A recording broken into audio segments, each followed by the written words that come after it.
Hey, yeah, just got in from the farm, was running around and doing rounds with everybody, checking on the goats and stuff. So I did not have much time to change into my YouTube gear. So you got me in farm clothes today.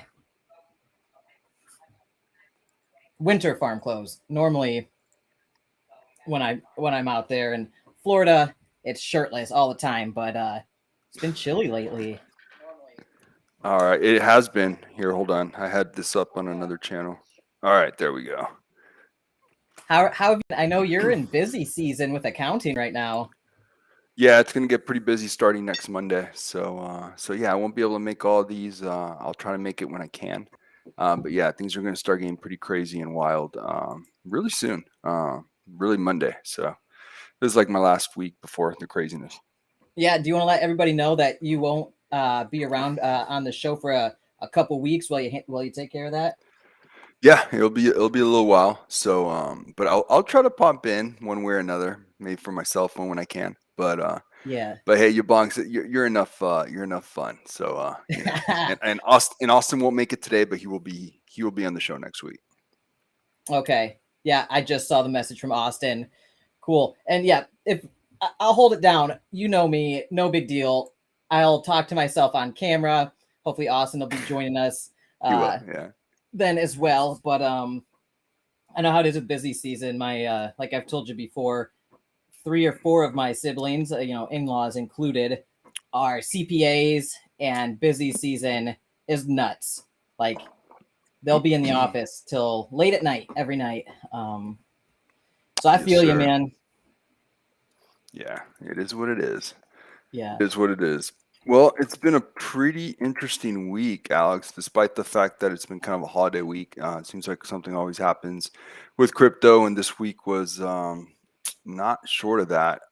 So I don't know if there was anything that you wanted to talk about that you thought was kind of wild this week as far as crypto and Oh my DeFi. God, so much. I have so much stuff that I could just be careful if you get me going on this, because I got a million things to tell you.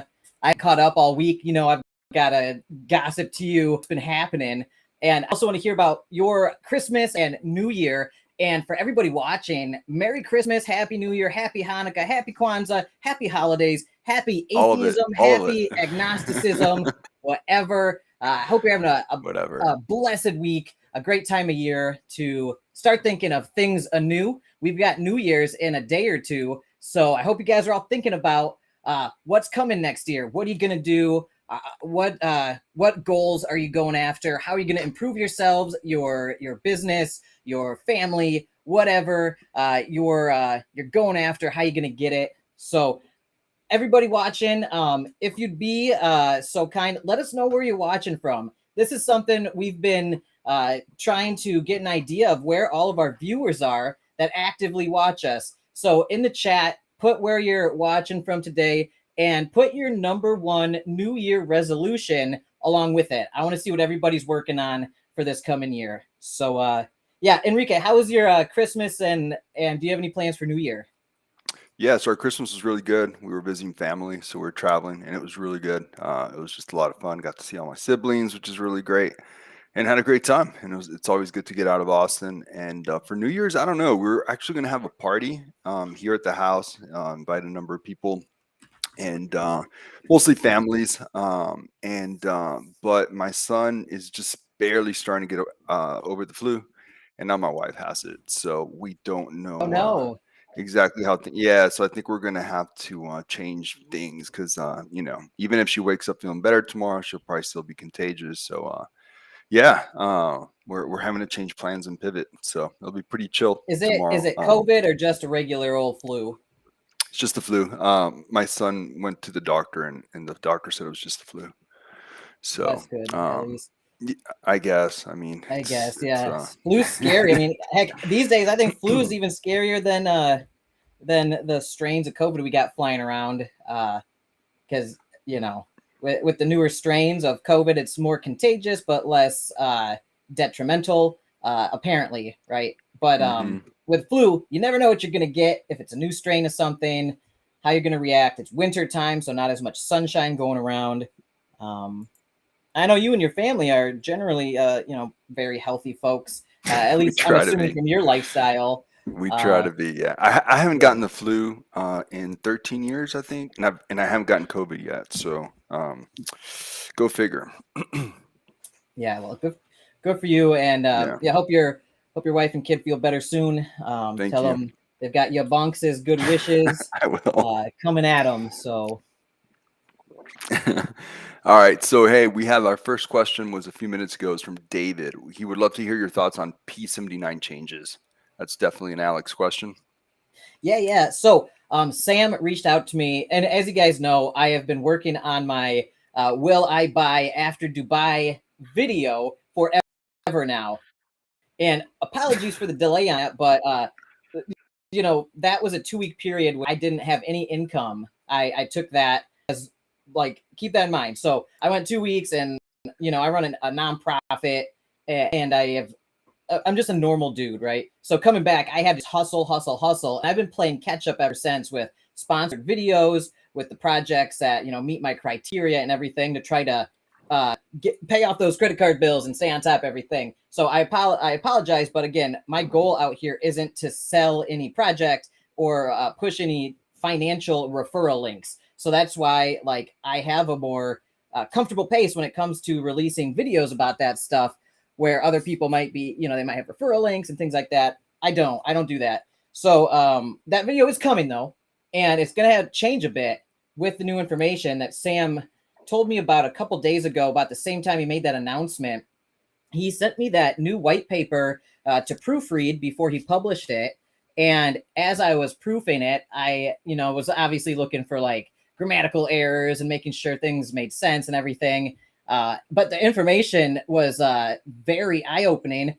For the record, I did not know any of that stuff was coming. So when we went to Dubai, like, they had only told us that they wanted to buy the mineral rights and things like that to one of these mines out there that met their criteria for ethical mining. But they were still looking, right? They're like, we haven't found one, but we want to get one to secure one of the supplies that the gold is coming from. It'll basically just act as, like, redundancy. Like, they've got the network with the supplier. He has all these mines and everything that meet their criteria, but they wanted to actually own one themselves. That way, if anything ever happened to the supplier, they would have their own mine with all the mineral rights and the rights to all the gold in it that they extract from it. So they said they had been planning that. Now with this new white paper, they have announced that they have secured a contract for the mineral rights. They're going to be moving forward with purchasing a mine, which is good because that, like I said, increases redundancy on their business model. In my opinion, it's good. Obviously, things are more complicated on the back end for them, but really it's a good thing in my opinion. But then they've announced new changes with tokens. So there's, like, a gold-backed token they'll be releasing that is supposed to be pegged to the, like, price of gold, I believe. And forgive me if I'm wrong. I haven't started the deep dive into the new changes yet. So this is all surface level information. Please chime in if I get any of the details incorrect. I only read through the white paper one time so far, and my memory is a little sketchy. So I didn't take good notes or anything like I do for these AMAs, but I will when I do my AMA here in 4 or 5 days with Sam. I'm going to come in guns a-blazing to pick this new model apart. But apparently, Enrique, it's like they've got a new gold-backed token that supposedly, it said in the white paper, is redeemable for physical gold. Like, what? So, okay, if I got Project 79 tokens now because of my sacrifices, apparently I'll be able to redeem it for physical gold. I don't know how that all works. I know they just did a Twitter space recently. It's on my to listen to list. I haven't had a chance, but if that's the case, I'm gonna be trying to. I'm gonna be like, Sam, send me my shipment of gold to my house, please. I want my gold bars. That would be awesome. Now, they're also going to be fully doxing their gold supplier, who I met in Dubai, and I have been very cautious about not revealing who that person is, even though, I get asked all the time, you got to share that with us, man, you got to, but I'm under an NDA, non-disclosure, right? I'm not going to get sued over this shit. This is DeFi. Like, I'm just a YouTuber, just some guy. I'm not out here trying to, like get destroyed because of because of contract law or something. So I'm not going to share NDA information, but they said they're fully revealing that now. They got the supplier to agree based on the terms of their, like, they made a new deal where he will come forward and show himself. And he's an interesting character, you guys. Super interesting. Like Leonardo DiCaprio in Blood Diamond, but a couple of years older, and but just as, like, you could tell he's seen some shit, but he's very bright and well spoken and has been in the commodities business for a long time, and he specializes in dealing with African countries and moving gold through these regions. He knows the people at customs, he knows the border patrol, he knows the border agents, he knows the government officials. He's friends with, like, prime ministers. Like, this guy's super hardcore, very interesting character. And when you guys meet him finally, like, who the hell is this guy?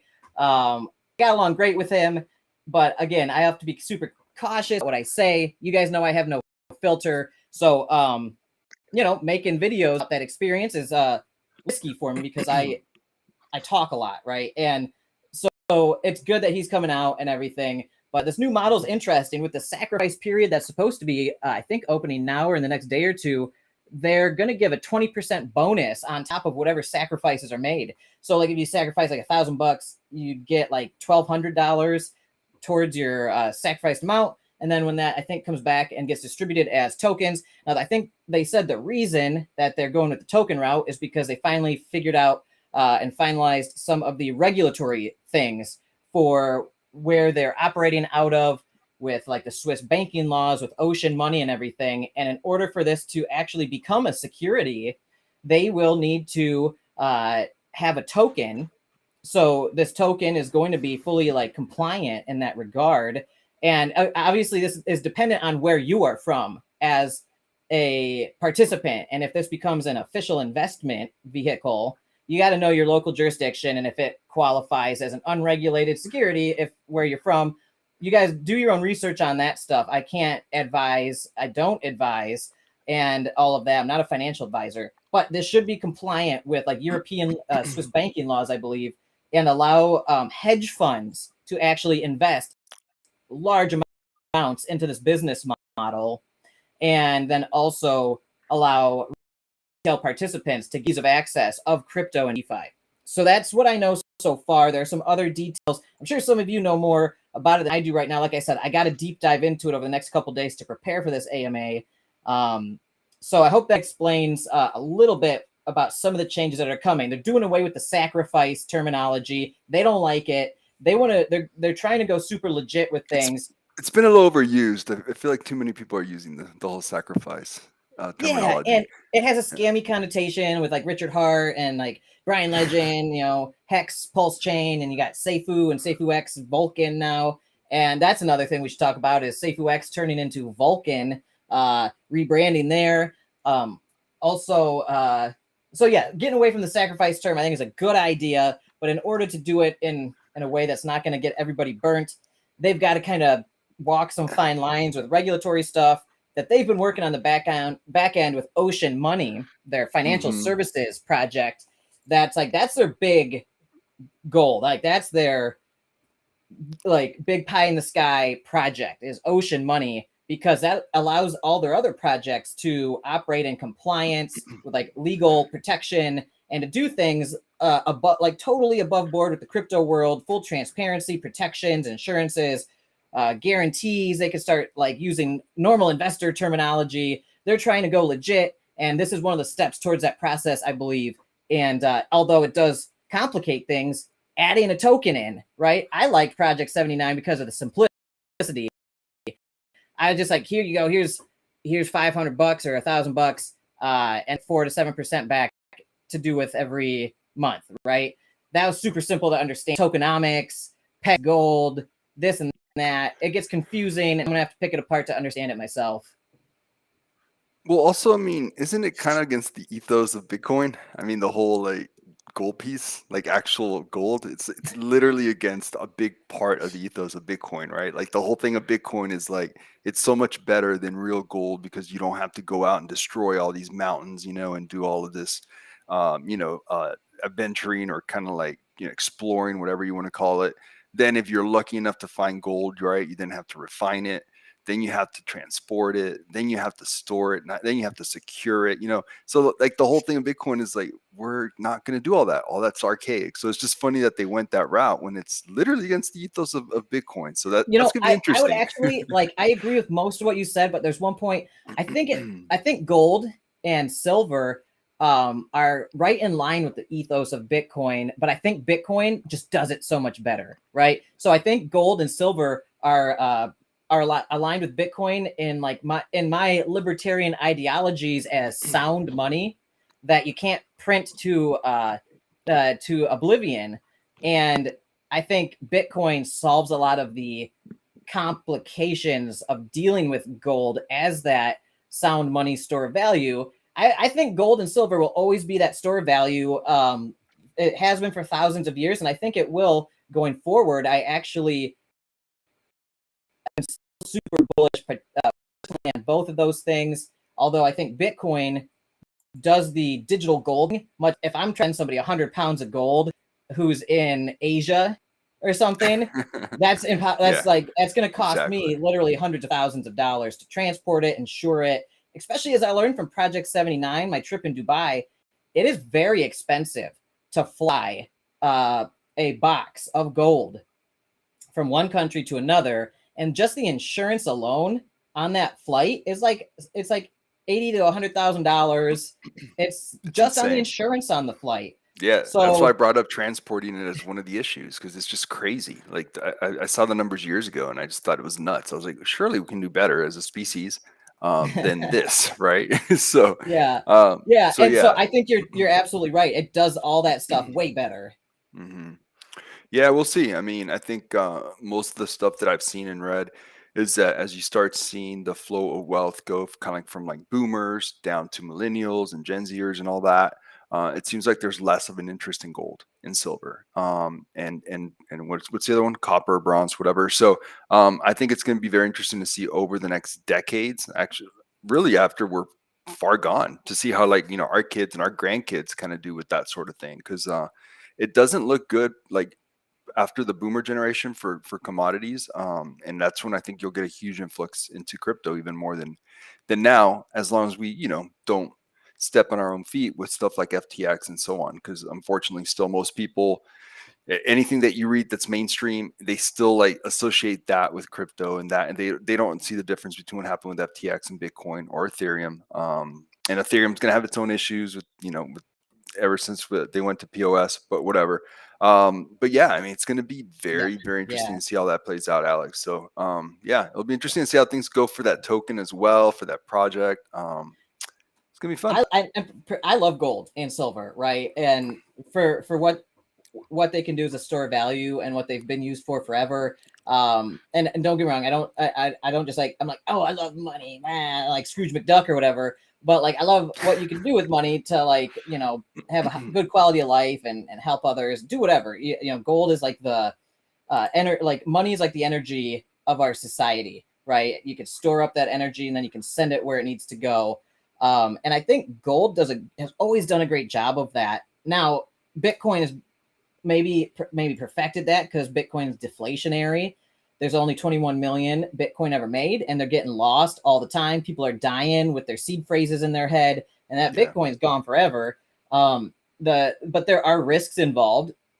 I'm kind of I kind of come from a prepper mindset, if you guys couldn't tell, because I'm all about living out in the country with self-sufficiency and the Second Amendment and free speech and all that stuff. And sound money is always part of that. I don't want money that a bank or a government or a centralized Federal Reserve Corporation can control and dictate. And with the centralized CBDCs coming, that terrifies me. They're going to try to utilize blockchain DeFi technology to gain an incredibly high degree of control over our lives. That's maybe the most terrifying thing guess it's very scary, right? You could get fully blocked out of society. And if you're, super religious and, the beast system and being able to tell you who can and cannot buy and do business. Gosh, hold on. My DMs are always blowing up. Let me silence this. I apologize. So No worries, I think no this worries. all wraps into that. So yeah, well, I was going to stop you because you hit on something that I don't think is talked enough, and I don't think we've talked about on the show, even though this is episode number 20. You mentioned people dying with their seed phrases in their mind. So to all of you guys watching, the 19 of you watching across our 2 channels, guys, if you don't already have a game plan for that, you really should think about that ASAP. Like, if something were, I mean, not to get weird, but if something were to happen to you tomorrow, you get hit by a bus or something, or, get in a car accident, what happens to your crypto? You got to think about that. Who's going to take over your crypto so it just doesn't go the wayside? You want your loved ones to be able to have it, right? So make sure that you have some kind of plan for that, which is, it's a tough one, right? Because you really have to give that information to someone you really trust and all that good stuff. But I just want to throw that out there because I don't think this topic is talked about enough. Do you? No, it's not. And there are actually legal companies now that do trusts for your crypto, that do wills. They'll work with your lawyer or whatever to incorporate some kind of crypto trust into your will to distribute your seed phrases legally and securely with legal liability on them to pass on your seed phrases to whoever you decide. Or a nonprofit, if you don't have anybody in your life that you trust, if there's nobody in your family that you want to get your stuff, because I've heard people be like, oh, my family screwed me over, they're not getting shit. That you can work with those companies to have your crypto taken out of your wallet, your account, and then donated to charities that you believe in, maybe. You could do things like that. So I would love to actually get in contact with one of those companies that do crypto trusts and wills and get an AMA with them on my channel. So I hired an employee for my channel because I'm so overwhelmed with this business. It's growing so fast. And I'll see if he can find one of those companies and make that happen, get them on my roster here. So yeah, man. So I'm assuming, you're one of the most methodical people I know. I'm assuming you have that all planned out to the T, right? I do. Yeah. Have to. Yeah. Again, that morbid subject, but one that needs to be talked about. So for sure. And you're an expert on this stuff, like in so many regards. I would love to have like just a live stream just about that. So that way we can talk about strategies of doing that, and you can give some people some ideas of what a process like that looks like to do that without anybody else involved. Like, how do you go about it? What's the best practices there, in your opinion? We should do a separate show, a special episode just about that, because it would help a lot of people. Yeah, you're right. And I think before that show, we would probably have to, like you said, hook up with one of those services that you referenced, because that would definitely be a good thing to do, and to have kind of like an actual service and option other than just, what plan do you have with, your loved ones or whatever. So yeah, I like that. For sure. Yeah, great idea, man. But with gold's awesome, you guys. I love gold. I'll be honest with you. I think it's great. You can hold it if the grid goes down. Now, keep in mind, like I was saying, I'm like a prepper. That's in true. a lot of mindsets. If the grid goes down, like if you lose power, or you're in a country with a lot of brownouts, a lot of blackouts, heck, if you're somewhere where there is no power, and you're watching this because you walked into town, and you're on your phone catching up on stuff, and you're about to go back to wherever you're from out in where there's no internet or power, gold and silver might make a lot more sense for you, as well as stacking a little bit of fiat under the mattress, if you will. That's an expression. But I think gold is a good thing to have a little bit of, gold and silver and fiat on hand for emergencies before you even start building out your portfolios. Because what if the government's just like, blat, you're done. No more of that. You can't on-ramp. You can't off-ramp. Your bank won't let you touch it. All your crypto is not stuck in crypto world, and you're going to be constantly looking for ways to, make deals with people, be like, I'll give you this crypto, and you're gonna have to be doing like personal escrows with people to get barter style deals. That's a reality. Like, we might have to have a period of time we have to deal with if we go through that, and with CDCs coming, it gets even scarier. But that's why I like Monero and other things. If you're really trying to go fully private, have a business. But in terms of just like preparing to be set in case of emergencies for you and your family, I think a little bit of gold and silver on hand is smart. I think a couple $100 at least in cash hidden somewhere is smart. And then if grid goes down, then you can at least try to trade. Yeah, Dave says try buying something with gold, Peter. Well, if it's an emergency, he's talking if the grid goes down. Yeah, if the grid goes down, and or like, what if there's an EMP? What if somebody blows up a nuke above the continental United States, and all the transformers are fried, and most electronics get fried or something? I know that's like, oh, crazy prepper mindset, but the technology's there. The government, our CIA, has done full reports on what that situation would look like, and after 30 days most people would be eating each other, according to the own government's reports. 90% of people would be dead, and the rest would be eating each other after 30 days. After 30 days, bro, I'm not even kidding you. It's there's a report out there by the CIA, and that was the conclusion. Same one that I said, if you're in a suburb, you're actually in a good spot for defense against roving gangs of thieves and things like that, because you can band together easier and have some strategic layouts.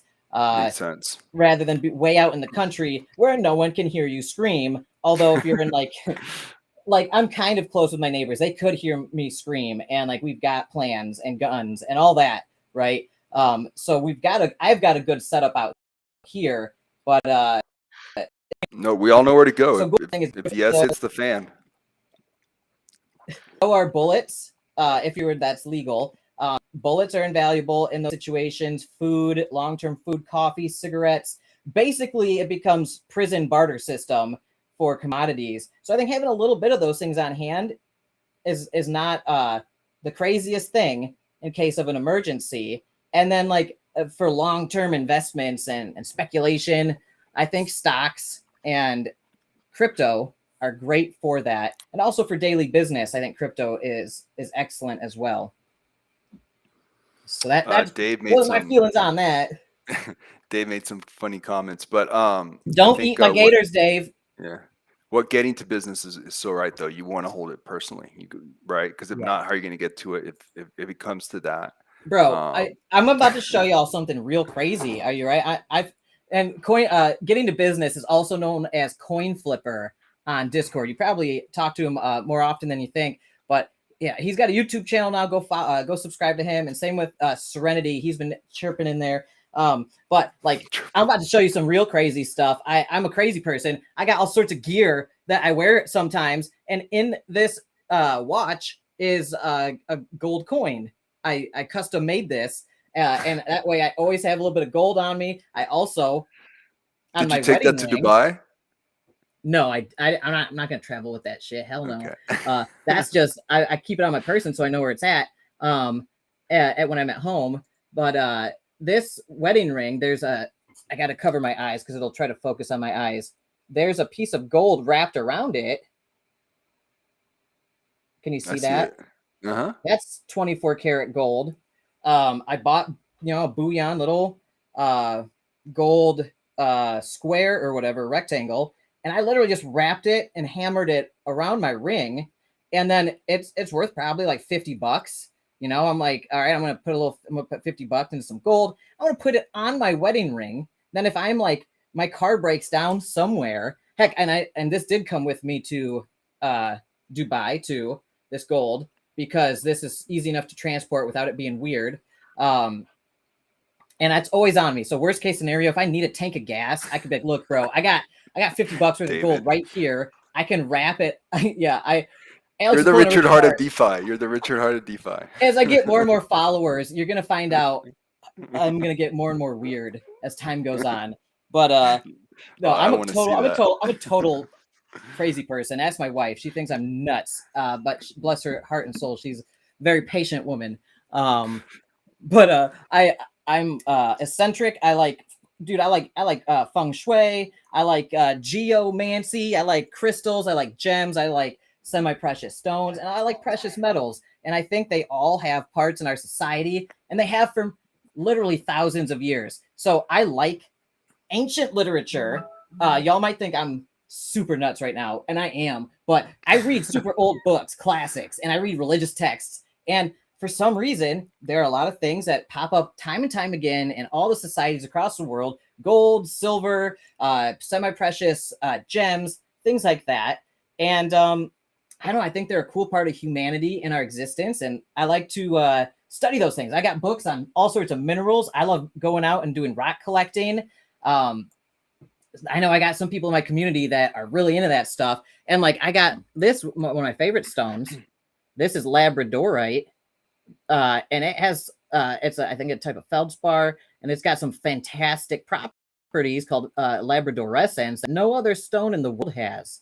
And for thousands of years, many civilizations have considered it a magic stone because of that blue fire that shoots through it at just the right angles.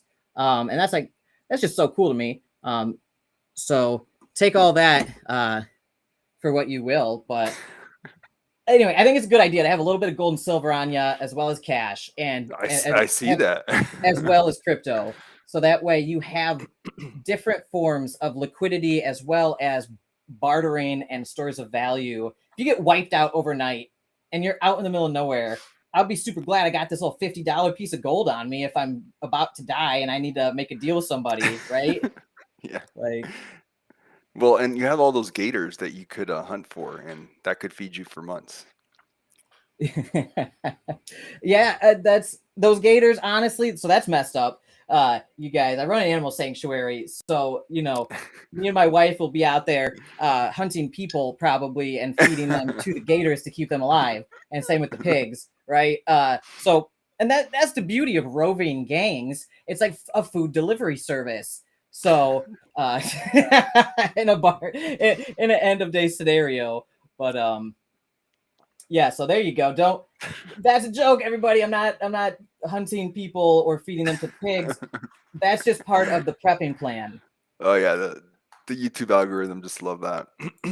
Yeah, YouTube's just like yanking this one off pages.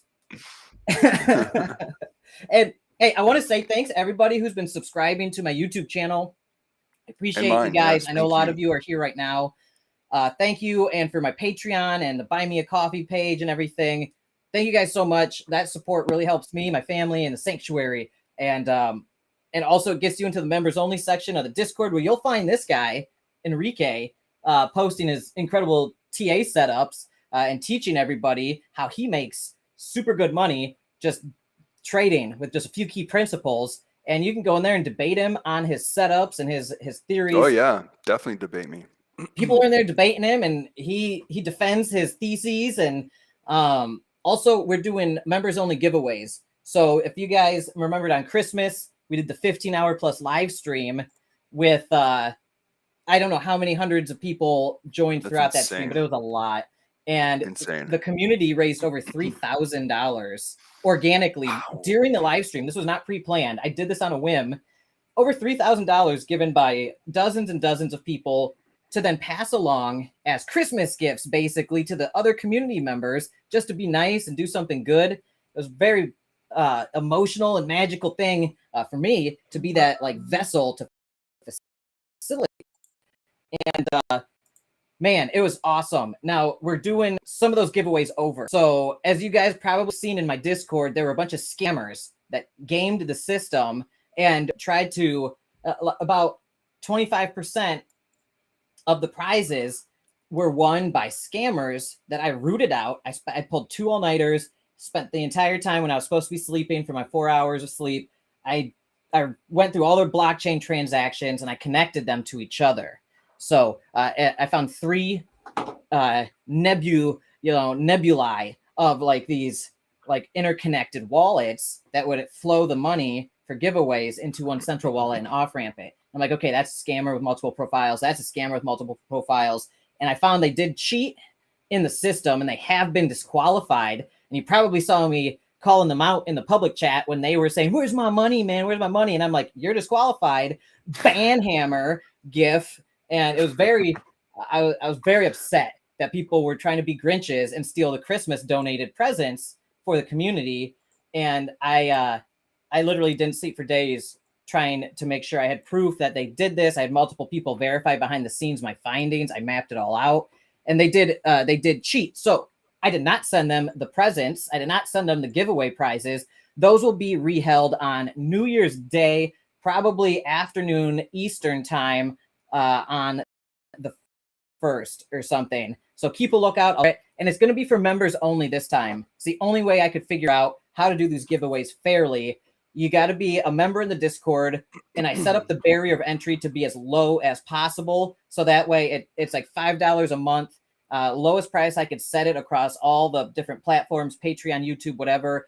And these scammers are not going to pay $5 a month for 10 different, 20 different profiles to come in and try to game the system. So it's going to be like people that I know are real and people that are members in the Discord. So instead of having like 1,000 people enter these giveaways, it's going to be like 100 or 200. And a lot of the people in my members only section are project owners and things like that will say, "Oh, I don't want that. Pass it along to the next person." So like the likelihood of you guys winning has gone up tremendously, and it's also going to prevent scammers from stealing. So anyway, with all that, you guys check out the Discord. It's in my profile. We actually got so many boosts to it that it's now has a custom URL. So we're a full-blown community now, thanks to you guys boosting the server. We've got like 20 nitro boosts or something in Discord. It's unreal, the amount of support we got. It's discord.gg/YaBonks, YABONKS. Super easy, GG or discord.gg/YaBonks. Members only giveaways. What does the coming boost up. do? It allows you to unlock different levels of your Discord server. So like level 1, you get custom stickers and emojis. Level 2, you get more stickers and emojis. You get you get like video and voice chat has higher bandwidth, higher definition. You can have stages now with like hundreds of people listening. All these things get unlocked. And then the level 3, the top level, you get a custom URL that you can set. You get like 1 million stickers, 1 million emojis, top full streaming across Discord, live voice chat, video chat stuff, and no limits to the file sizes you can send back and forth. So I can now post full length, uncompressed videos of the Animal Sanctuary in our animals channel there, which you probably see is like probably the most popular channel, other than, that and the technical analysis channel are the most popular. And the community is sharing like their animal pictures and videos, and I'm sharing behind the scenes pictures and videos from the Animal Sanctuary. My wife's in there posting videos and pictures. It's a really cool place, and the community is super solid. But we had to find a way to keep the riffraff out. So I set up like the smallest barrier. It's $5 a month or whatever. It's actually more hassle for me to like keep track of all of it, but it makes the giveaways fair now and stops me from having to pull 3 all-nighters in a row digging through the blockchain to figure out if people are trying to steal from our community. So that sucks. That was the drama there, Enrique, that I wanted to share with you. Oh, okay. I thought it would be something that has to do with some rug or something. So we got a lot of those coming too. I got a lot of those to talk about. So do you have any news like that you want to share? No, I mean, I think I told you guys, I got scammed one of the times I did a giveaway for $50. And it was kind of your thing where I didn't know that the person that won it was a bot kind of guy and had done a bunch of them, right? So that sucked. But really what happened is that the one guy, Dave, was the winner, and somehow this guy figured out a way through bots. I don't know what he was doing to like, changes YouTube to whatever Dave's handle was and name, and then he entered a bunch of them. So he got me pretty good. So but I love your idea of like, hey, make it so that only members can wait. Can take part in. How did they do it? How did they do it again? Yeah, so Dave, you know him, Dave. I can't remember his last name. He's definitely in your Discord. Dave Fi or Dave I? No, not Dave 5. No, another Dave. Is it Dave Y? Who's with us here today? No, another Dave. Dave Y is amazing. He's a fantastic community member. Oh, really? No. I think he watches almost all of our shows. So, and he's watching right now. Dave Y is awesome. So is Dave 5. We got a lot of great Daves in here. A lot of Daves. So what this guy did is he figured out when I said, "Hey, the winner's Dave," whatever. He went in there and changed the name of his YouTube channel with the same pick as Dave to that, and then said, "Hey, this is my CA. This is my this is my CA. This is my Addy," and he figured out a way to delete David's post, and his is the one you see. I don't know how he did it. What? Yeah. But he did it, and apparently that's a thing. And so I thought, oh, there it is, Dave Winner, DH Winner. I know you know him. Make a long story short, I sent the giveaway to the wrong person, and so I had to give another giveaway to him. So I ended up giving 2 giveaways. But but the way that you said what you said works perfect. Yeah, just those scammers aren't going to pay $5. So that way they can try to scam our, because it's like the lowest barrier of entry. I'm going to put a portion of that money towards doing more giveaways too for the members only. So it's like a seeding kind of system. It creates a fun thing, right? And a lot of the people in there, like I said, are like donors or project owners. They won't want the giveaway prizes. They'll rather say, "Hey, pass this along on my behalf." And so like the community members are going to be having a lot better of a time. And if you do giveaways and stuff like that as well, like you're a pillar of our community, Enrique, and like that, like our community, we're all this, it's the same community. It's the DeFi community, right? So you're a pillar of that community that is exposed by my Discord server. Everybody in there, like that's like probably the tied with the most popular channel, the animals channel, is Enrique's technical analysis channel. And I know it's like not just your channel. There are other experts in there as well. But you are like the most active. You answer everybody's questions. You really explain things super well. You post videos explaining your setups. So if you ever want to do giveaways in that community, I will happily help you facilitate that as well. Sweet. So if you're doing giveaways, man, and you want to protect it and save yourself some time and frustration, because I know you were your blood was probably boiling, right? I mean, it was only $50, but it was just the fact that, someone did that. And then the real Dave, he had to go through all this trouble. He was like, "No, it's really me." And then I was like, "Oh, you're the scammer." And he's like, "No, it's really me." So I felt bad for him. I really did. This is a really good question. Have you had any conversations on Baked Beans version 2? Look, man, I haven't seen anyone make money off those types of minor projects consistently. It seems like if you can get in at the right time and get out the right time is the only way to do it. Have you seen anything different? I haven't looked into it. I saw some of my YouTuber friends make some videos about it. I don't know much about it though, but those miners, like the more I've played around with them, I have never had success with them. And obviously those are like the most recycled money type things you can think of. Some people just call them Ponzi's, but like, again, we've had this discussion a million times. Ponzi is a definition determined in your jurisdiction by a court, and it can be subjective to judgment to define that. So I wouldn't call it necessarily a straight Ponzi, but there are maybe Ponzi-nomics, if you will, and money in equals money out. And it's not a liquid market. It is not liquid like you would find on a DEX, where you can literally buy high, sell low, have strategies. You're not just like, this is like a smart contract, like a game. It's like a game of poker. Basically, you're playing with all these other people. If it's a minor, quote unquote minor, I don't know. So if it's like Baked Beans V1, that was literally just a marketing machine, a referral link machine, where they were paying out. And that's why the YouTubers love it. Yeah, the YouTubers love it because of the referral link, and that's why it grows so quick. And I math on Baked Beans V1. I went into the code and I ran the variables myself. And even though they were saying it's like 10% referrals paid out to the people, it's actually 12%. referral commission. It's higher than they advertise that referrals get paid out in V1.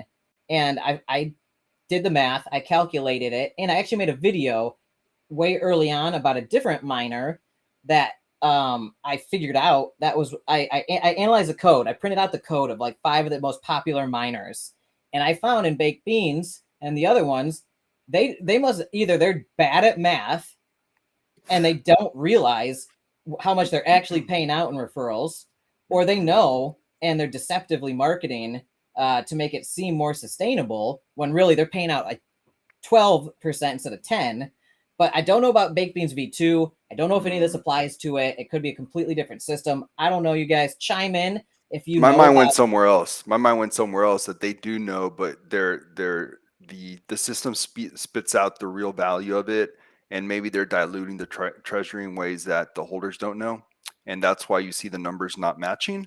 I think that's a very big possibility. But I'm completely in agreement with Mo Gotti and with Flip Bop. God, that's hard to say. Say that 3 times. I love that name. I'm totally on board with what they said. Yeah, it does bring negativity to crypto and to DeFi, because it just gets lumped in with everything. And then, he brought up on this right here, he brought up, well, MDB and MP and the good projects, they get lumped in. So it just gives everyone a bad name. Someone who's new to DeFi, you think they know the difference between MDB or a miner? Hell no. No. No. And like with the referral code thing, I'm cool with referral codes. I just don't use them personally because it's above my risk tolerance as an influencer. When I first started as an influencer and I had like 30 subscribers, I didn't know what I was doing. I didn't know any of these nuances. So I was like, here's my drip team, guys. Join my drip team. I love drip. I was super deep in drip, and I got like 15 followers over a couple months. But then like, as I learned more about this stuff and the legality in the United States with this, I'm not a financial advisor. So I took down all those videos. I took down all my drip codes. I didn't make like any money on it from my team or whatever. I actually gave out more. I remember that you did In awards than I got. It was just kind of a fun thing. I lost my ass on drip actually, as so did everybody else basically, except just the early influencers and whales and stuff, and the developer. But so that being aside, I know the drip community will probably tear me apart for all this stuff I'm saying. But that aside, I'm cool with referral codes. I'm cool with affiliate marketing. In fact, I have many businesses, right? I'm trying to set up revenue streams everywhere. I want passive income, right? I want diversity of income streams, so I don't just get wrecked if one of them dries up. But I do Amazon product affiliate links where I bought this myself, use it, I like it. Here's what I like about it. Here's what's bad about it. Here's what's good. If you want to buy it, please use my affiliate link, and I'll get 4% commission at no extra cost to you, and it supports me and everything that I'm doing. And I have Amazon affiliate links in the description of this video with my camera, my lights, random stuff that I use to make all this production possible. However, I do not use affiliate links for financial products, for DeFi, and for crypto. I'm not a financial advisor in the United States. I'm walking a very fine line if I do that. And it shows intent to sell a financial product to your audience. And that's not my goal. I'm not a salesperson. I don't give a shit if you buy any of these projects, even the ones I cover, and I'm friends with the developers. I tell them behind the scenes, I don't give a shit if my video causes more sales for you or not. That's not my goal here. My goal is to just be informative, entertaining, and help people understand the true risk reward ratios of these projects they might get into. I'm not pushing your stuff though. And I make them sign something that says they understand that I'm going to give my honest opinion. I'm not going to push their stuff and say it's good when I don't think it's good. Right. So I know you're kind of the same way in that regard, but yeah, I mean, I look forward to wanting to do those types of videos more and more, but I'm going to wait till the market changes. And then I'll happily do them more and more. Obviously it benefits me because that's just, I get basically paid for doing a video, but also it benefits you guys if it's a good solid project when the market is ready for it. Right. So right now it's really hard for any project. Any project. I don't care if your name's Bitcoin or Ethereum. And hopefully that will change soon. I mean, I really think that 2023 is going to start a bit slow, but like I think we're going to have some kind of like nice little relief rally. It'll turn into a little bull trap, and then I think things are going to get better, and we'll all be bullish. We'll all be making money, and it's going to be a lot of fun. But Alex, I mean, we've been doing this YouTube thing all year, and it's been bearish, and it sucks in so many ways. There's so many things that you can't do during a bear market that during a bull market will be fun to do and will probably be very profitable for all. But we just have What's to be funny patient. is like we're getting there. In this bear market, you've killed it, man. Because I've been short. Yeah. I mean, yeah. You know what you're doing. Where a lot of people a lot of people don't want to short bull market, and they're just perma-bulls in crypto, right? They want to buy something and see it go to the moon. They don't realize you can make money shorting things, but also there are risks to shorting. You got to know what you're doing. Like you do. Yeah, and also, I mean, I think a lot of people just goes against the way that they view things. They have long-term bags, so they're like, wait a minute, I'm betting against my long-term bags for my short-term bags. That's stupid. I don't want to do that. I'll just keep DCAing. So I understand why some people don't want to short. You feel like you're going against the community. You feel like you're going against crypto. It's, like we talked about the ethos of Bitcoin and crypto. In some ways, you're saying no to it. But look, man, at the end of the day, I mean, it's not like we're huge VC firms changing the markets, moving markets when we're shorting. The positions aren't big enough. So it's not like we're making a negative difference anyways. And with a big portion of what I make shorting, I'm DCAing into my long-term bags anyway. So, still in thinking long-term and super bullish long-term. So, but it's just weird. A lot of people just don't like to short, and that's fine. I get that. Yeah. I think you made really good points there. I wanted to also speak on Mogadi's comment. I am right there with him. I agree with what he said. He said there's no issues with affiliate programs, but I believe influencers have a moral obligation to be straightforward with their community. I totally agree, Mogadi. You're spot on with that. I think affiliate programs are effective marketing tactics. It allows people to spread the word of something organically with a little personal incentive. And I think it's they're very effective at what they do. I actually don't think there's anything wrong with it. What I think is problematic is when certain influencers, and not all of them do that. I have a lot of friends that do really well with affiliate links for this kind of stuff, but I think they actually represent these things pretty objectively in doing so. But yeah, it's the people who will try to tell you or mislead you about things to just get you into that affiliate link any way possible. That I think are that kind of stuff is real sketchy when you got people doing that. There's sketchiness everywhere. It's literally everywhere. You gotta fight all of that. I think what Flip Flop just said about Kramer. Look, guys, sooner or later Kramer's gonna get it right. You can't be wrong every single time. So hopefully this time he'll be right. Like I guess we'll just hit on that. When a short ETH, I'm actually a little bullish on Ethereum real short term. Rybear, real short term and not crazy bullish, like, oh my God, all in. I'm not going to take a long position right now, but I do think that Ethereum is poised for maybe as high as 1270 before the next big drawdown. So I'm actually a little bullish short term, but not until I think it's going to be a weird weekend. The weekly candle just closed on the CME futures, not on the normal chart, but on the CME futures at 16,603. So what does that mean? That means that's probably where Bitcoin will be come 6 p.m. Eastern time Central time on Sunday when CME futures opens again. So the next 48 hours are just whatever, man. And anything can happen. We may go up, we may go down. But then starting Monday when the traders come back, when CME futures opens up Sunday night, I am expecting to see green. So we'll see. We'll see if the indicators are right. It's not my call. It's just what the indicators indicate.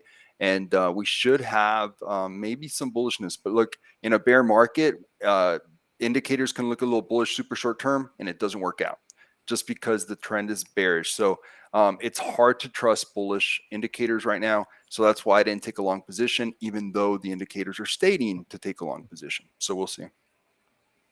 Interesting, man. You're so on the button, on the pulse of that stuff with the markets. I love it. If I ever have a question about that stuff, you're the guy. I'm such a nerd. I love it. I can only imagine how many charts and spreadsheets you have up all the time. I have too many charts up.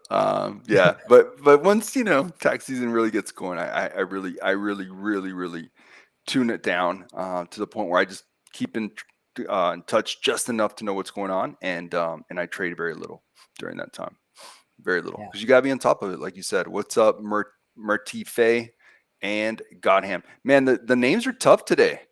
The names are tough. Like, this is an international space. It's so cool that like it's the big global hangout, and we got people from all these different countries with different, different kinds of names than we're used to here. Like we've got like how many Daves in chat right now? What's up, son? Kale? I think 3. I counted 3. Yeah, and like when I was growing up, Alex was the most popular name that year. So like my whole life has just been like everywhere I go in my in school, it's like Alex everywhere. Not many Murtifes and Gokans, but I love it. Thanks for Oh, absolutely. The more international, the better. I do want to state one thing. Flip Flop is talking super long term. Yeah, I was talking super short term when I said ETH to 1270. Super short term, like probably like next week. And then I do expect a bigger drawdown. Again, guys, I expect BTC to, I'm not going to say for sure, but I feel very confident BTC is headed to 13.7, 13.8. And then we'll see if that's the real bottom. I don't know. And the 13.8 BTC, well, obviously that puts Ethereum at under 1,000. So do you have a buy order for 500 ETH? It could happen. A lot of really good, technical indicators give decent possibilities of a 375 ETH, 350 ETH, 360 ETH. So yeah, I know it sounds crazy, but like you said, and guys, this is where I'm going with this. You have to have the buy order set. It's got to be a limit order set, because it's going to be in an instant, and it could happen while we're all sleeping right in the middle of the night. But it's not going to stay. It's going to be one of those big old long wicks, that we see in the charts. It's going to be a big old long wick, and only those that had the orders already set are going to be able to jump on those prizes. So yes, I have some buy orders for BTC 10K. Do I think BTC is going to get to 10K? I don't, but I have it just in case. And those are like setting nets or traps. And man, if you snag some at that price, wow, that mean not financial advice, right? I don't know if that will end up being a good price to snag it at. Right? Yeah, I can't say that, but it may not. I would love to get some 10,000 or 11,000 Bitcoin, and ETH 350 or even 500, like they were saying. Flip Flat Flop Bop said 500. Dude, I would love that. So I think the only way you're going to snag those is in a freak wick candle, like Enrique's saying.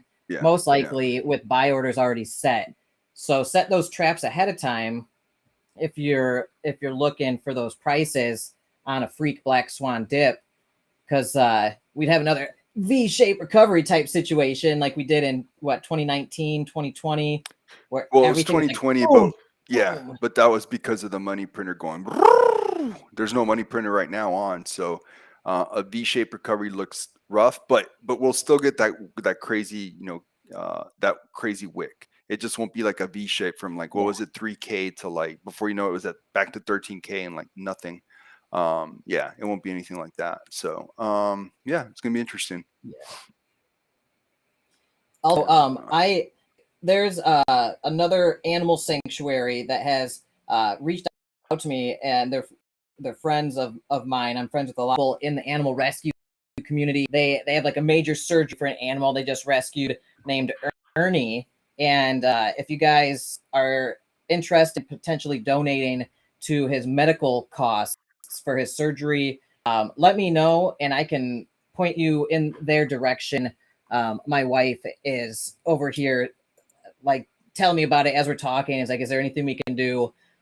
So I'm just putting it out there. If anybody is trying to do something nice for a little piggy named Ernie who's going through some stuff right now, and has been rescued by some really great people in the community, I can point you in the right direction to help out.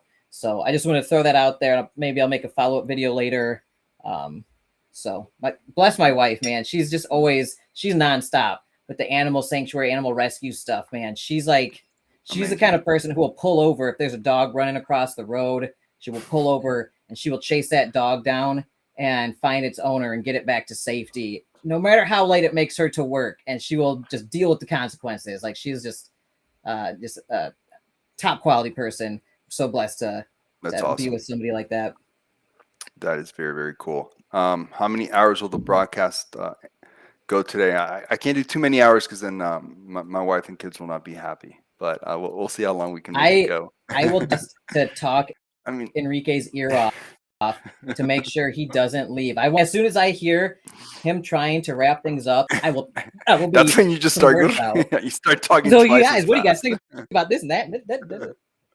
I will do whatever I can, guys. Make this stream last all night. Well, you did 15 hours, so you're obviously capable of a lot. I hope Andre Condre comes back around soon and ranges. Did he really ever leave? Did he ever leave? I don't think he really left. I don't know. I don't know what the Andre Condre. I can't even say the last name. I don't know if he ever left. His whole comeback did a lot for the price, but then it gave back all the gains from the day that he sent out that weird tweet. But yeah, FTM needs him. The community definitely needs Andre. And, I don't know if FTM would have fallen as much as it did had he never kind of left or not, whatever happened. But yeah, I mean, just the fact that from one tweet, he did what he did to the price action. What was it, like a month ago, Dave, 2 months ago? It shows that he is definitely important.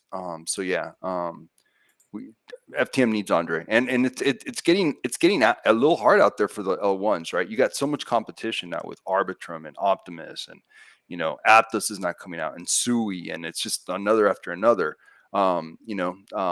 It's tough out there for L1s. They got to do everything right. So I don't know, Alex. Do you have a big kind of like opinion on that, or? I think that when he left, it was like dropping a bomb, right? That got people like, why is he leaving? Why does he think it's so sketchy? Because it sounded like, from what I read back then, he got fed up with the shadiness and all the stuff that goes on in DeFi and crypto.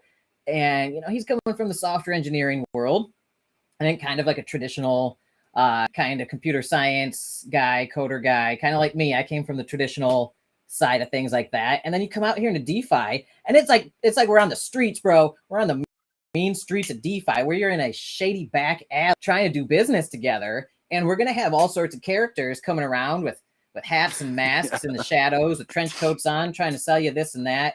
And while they're doing that, they're picking your pocket, right? And it's a different space to do business in. And as somebody who creates a platform for that business to be done in, he's created the FTM dive bar on the mean streets of crypto. And there are some really brilliant characters in there, but there are also going to be those shady people in there trying to rob people. And it probably affected him if he saw some people getting rugged on his platform, right? So I can understand that can eat you alive. He probably got fed up with it and left, and obviously that wasn't great for the reputation. One of the core developers stepping away, but what chain doesn't deal with that? That's not like an FTM only issue, right? So there isn't a single chain that isn't hampered by that. I mean, Binance Smart Chain for the longest time had the reputation of the place where that happens the most, and that didn't seem to hurt him. So Sun Kale, YaBonks 500 only burns NFT giveaway contest. When is that? That is right now. Oh my gosh. Thank you so much, Sun Kale. All these things going on. I am picking the winner tonight, Enrique. Dude, I feel like should he get one of them just for being the one that reminded you? Up to Cyril. Cyril Q going to be like the guy who owns the only project. Sun Kale, I'm lobbying for you, Sun Kale. I am too. So Sun Kale, thank you so much, man. I have just so much going on all the time. It's hard for me to keep track of everything. But yes, my Gleam contest for that, I think, has ended tonight. And that means I'm picking the winner. So let me pull up my Gleam page and do that. Now, for the people who win this, there will be 5 NFTs going to 5 winners, and each one's worth $100 approximately. and they are the Flame Cultist NFTs from Only Burns. If you and Taylor, I apologize. I'm sorry I speak so fast. I have ADD and all sorts of mental issues that make me speak so fast. So I will try my best to slow it down. I do have automatic captions set, but that doesn't turn on until later from YouTube. YouTube adds those during processing after the fact. So if you go to settings though on YouTube, they might have captions that can do it live. I'm not sure. So let me go and pull up Well, the he said entries. Taylor X8 Taylor says he speaks Spanish, so I'll just translate it in Spanish. Bro, How's that? dude, that'd be awesome.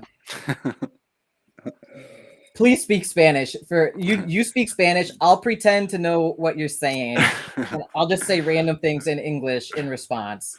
Okay, I'll just say X8 Taylor, no te preocupes, no importa lo que dice Alex. Kidding. I said, don't worry, it doesn't matter what Alex says. Bro, totally. Yeah, bro. I'm right there with you, man. No, I have no idea what you said. You probably just called me a pig's ass or something. I don't know. No, I did make fun of you, but no, I didn't call you pig's ass. All right, well, you look I've been for called that. all sorts of things. Hey, and my wife, if you're watching, my wife always tells me, don't use pig as an insult. There's like a whole song about that. She always says that to me if I ever use pig as an insult. It's a common expression, but I agree with you, my sweet dear Kelly. Now, Mo Gotti, you didn't get in yet. I'm gonna open it up for another 5 minutes so you can get in. Oh, nice. Just do that. Okay, cool. Because Mo Gotti's a great viewer and supporter. He's always in here talking with us. I appreciate his insight. So it's open once again. I'm gonna post the link. You got the next 5 or 10 minutes or so until Enrique really starts DMing me to wrap things up at some point. But okay, well, while you work on that, I was just going to show something to everyone real quick. Also, Enrique, can you send that link I just private messaged you? Can you send that in your chat so the viewers on your channel get a chance as well if they missed it? Yeah. All right, Mo Gotti, it's open. Get in there. This is a super interesting project. Check out my AMA with them if you're trying to figure out what you can do with this. These things actually might be worth quite a bit if everything works out as planned. I'm actually going to be trying to get one of the tier 3s myself. Check my AMA though. It's super cool, interesting project. I don't endorse anything, but I do like Cyril. He's a good DeFi community member, somebody that I like and have a high amount of respect and trust for. His project's very interesting. Go check it out. So, all right, take it away, Enrique. And Austin Clark's met him in person, so that means something as well. So yeah. And he's fully doxed. I've video chatted with him for like over a dozen hours at this point. I really like the guy. So. Yeah, nice guy. Yeah. I don't always agree with this TA, but nice guy. I know you guys have different TAs. I don't agree with it. All right, dude, he's made millions of dollars trading. He's a genius. Both of you guys are. Don't get me wrong. No, I'm not a genius. Both your strategies work. That's a cool thing about TA. We see things very different. But he's a very nice guy. Very, very nice guy. All right, and if he's a genius, then I'm not a genius, so then he's the only one out of the two. All right, so just real quick, guys, just wanted to kind of while Alex is doing whatever he was doing for the Gleam, just to kind of keep entertaining while he does that. Just wanted to kind of point this out that looking at this line of resistance on the weekly, that's pretty old, all the way back from August, and this line of support that's also very old from this summer. If we were to kind of try to time out what I had said earlier, that most of the indicators indicate that BTC is most likely headed to the support level 13.8. Will that one hold? I don't know. Couldn't tell you. We'll find out when the time comes. But it's all about when will this happen?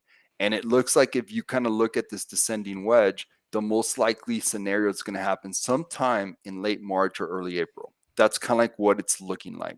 Doesn't mean that it can't happen sooner. Of course it can. But if you had to like bet on it and bet on a time frame, it looks like that's kind of like what we're looking at. That's what it's shaping out to be. Will that be how it plays out? I don't know.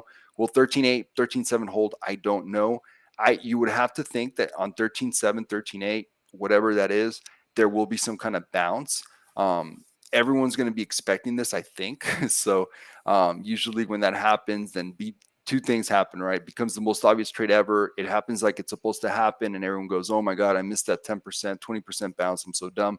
Or sometimes BTC does the complete opposite of what everyone's going to think. But this one's just, it's kind of hard not to see this one happening. So I expect that channel draws itself, it does. It really does. So yeah, so that's kind of like how I see things playing out. But unfortunately, it does tell the tale that we're going to have a really crappy Q1, and we're all going to have to be very patient. So guys, just be careful out there. Conserve your money.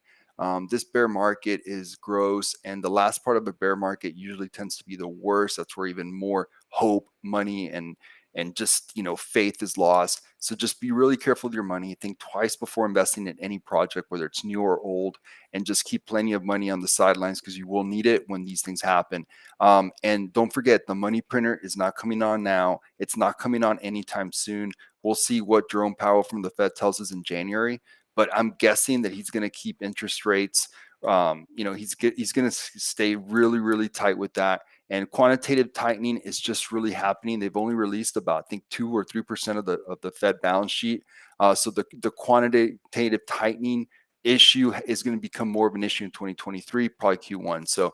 So guys, just it all points to a Fed created recession in Q1, and so just don't get too excited. If some new project comes out like next month and it's heavily hyped by all the YouTubers and everyone's on top of it, guys, it'll probably do really well at first. It'll probably like 2x, maybe 3x, but then try to take profits and really, really take care of your money because things are going to get really ugly before they get better. I really think that. But there's my rant, and hopefully it'll play out okay. Yeah, I think that that channel was just beautiful.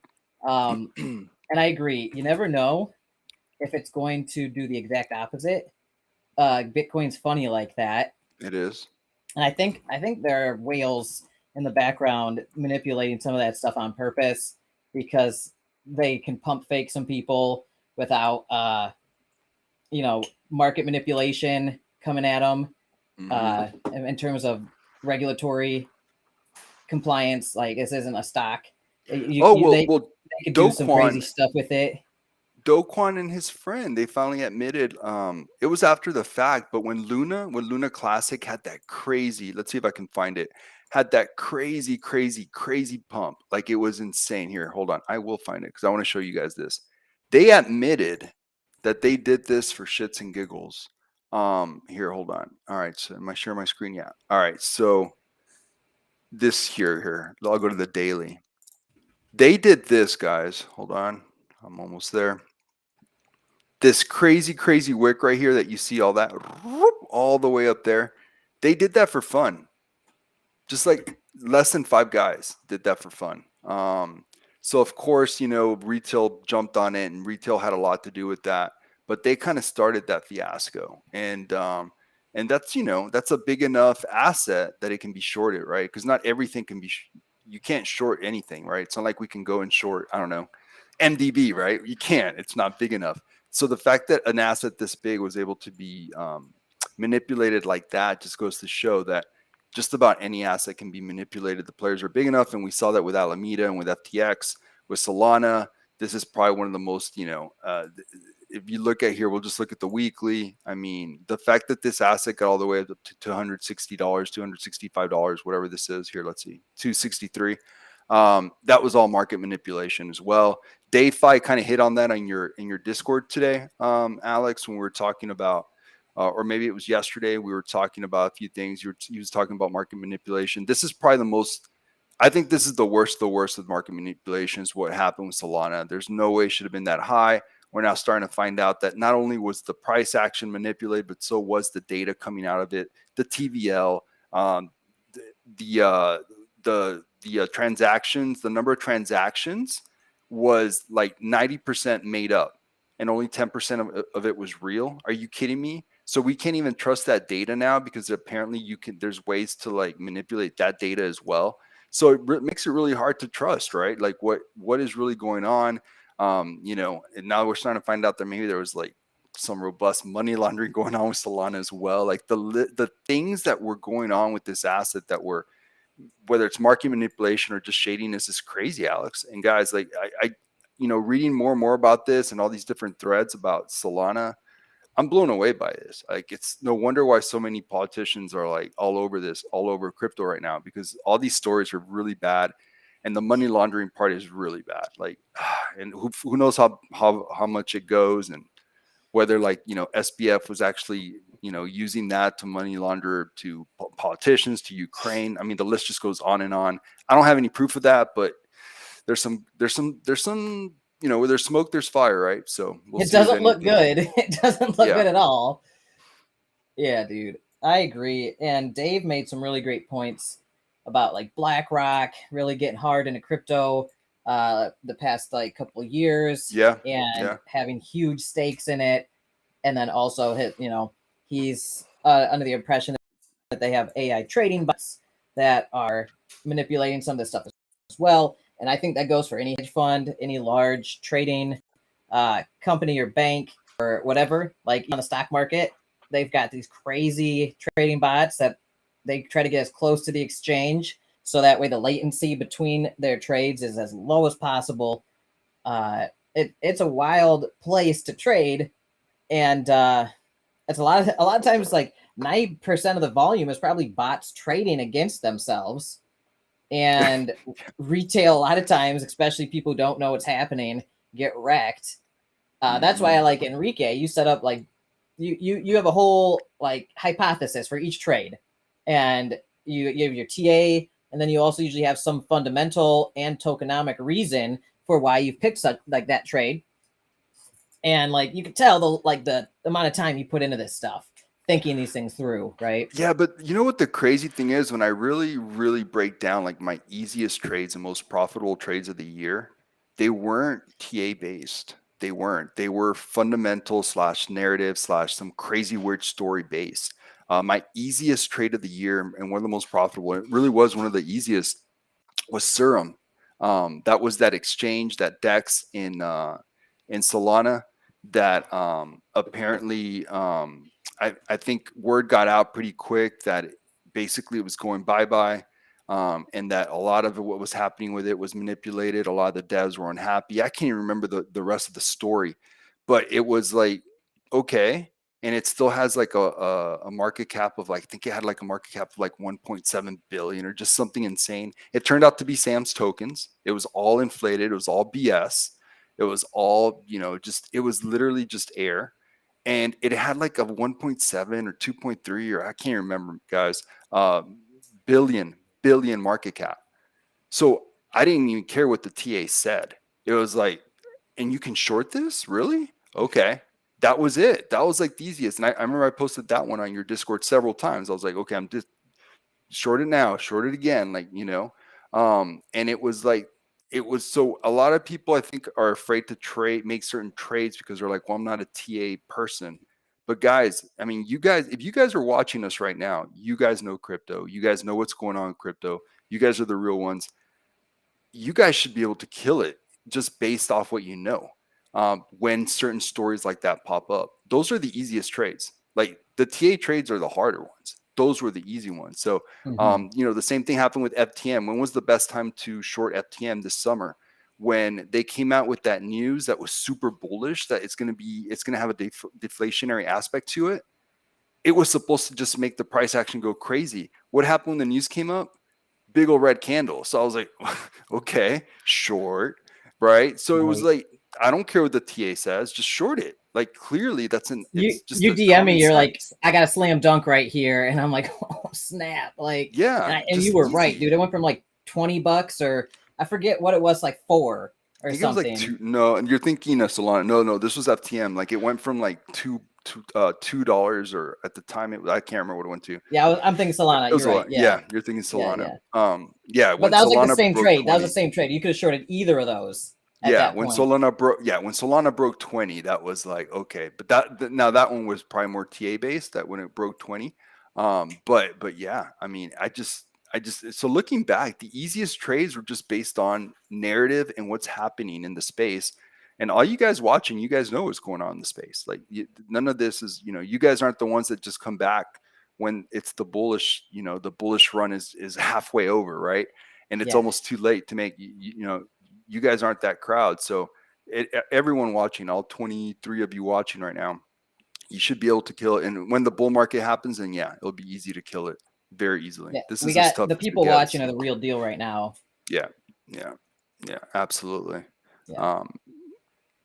Man, that was a wild time. Just watching crypto Twitter the whole time.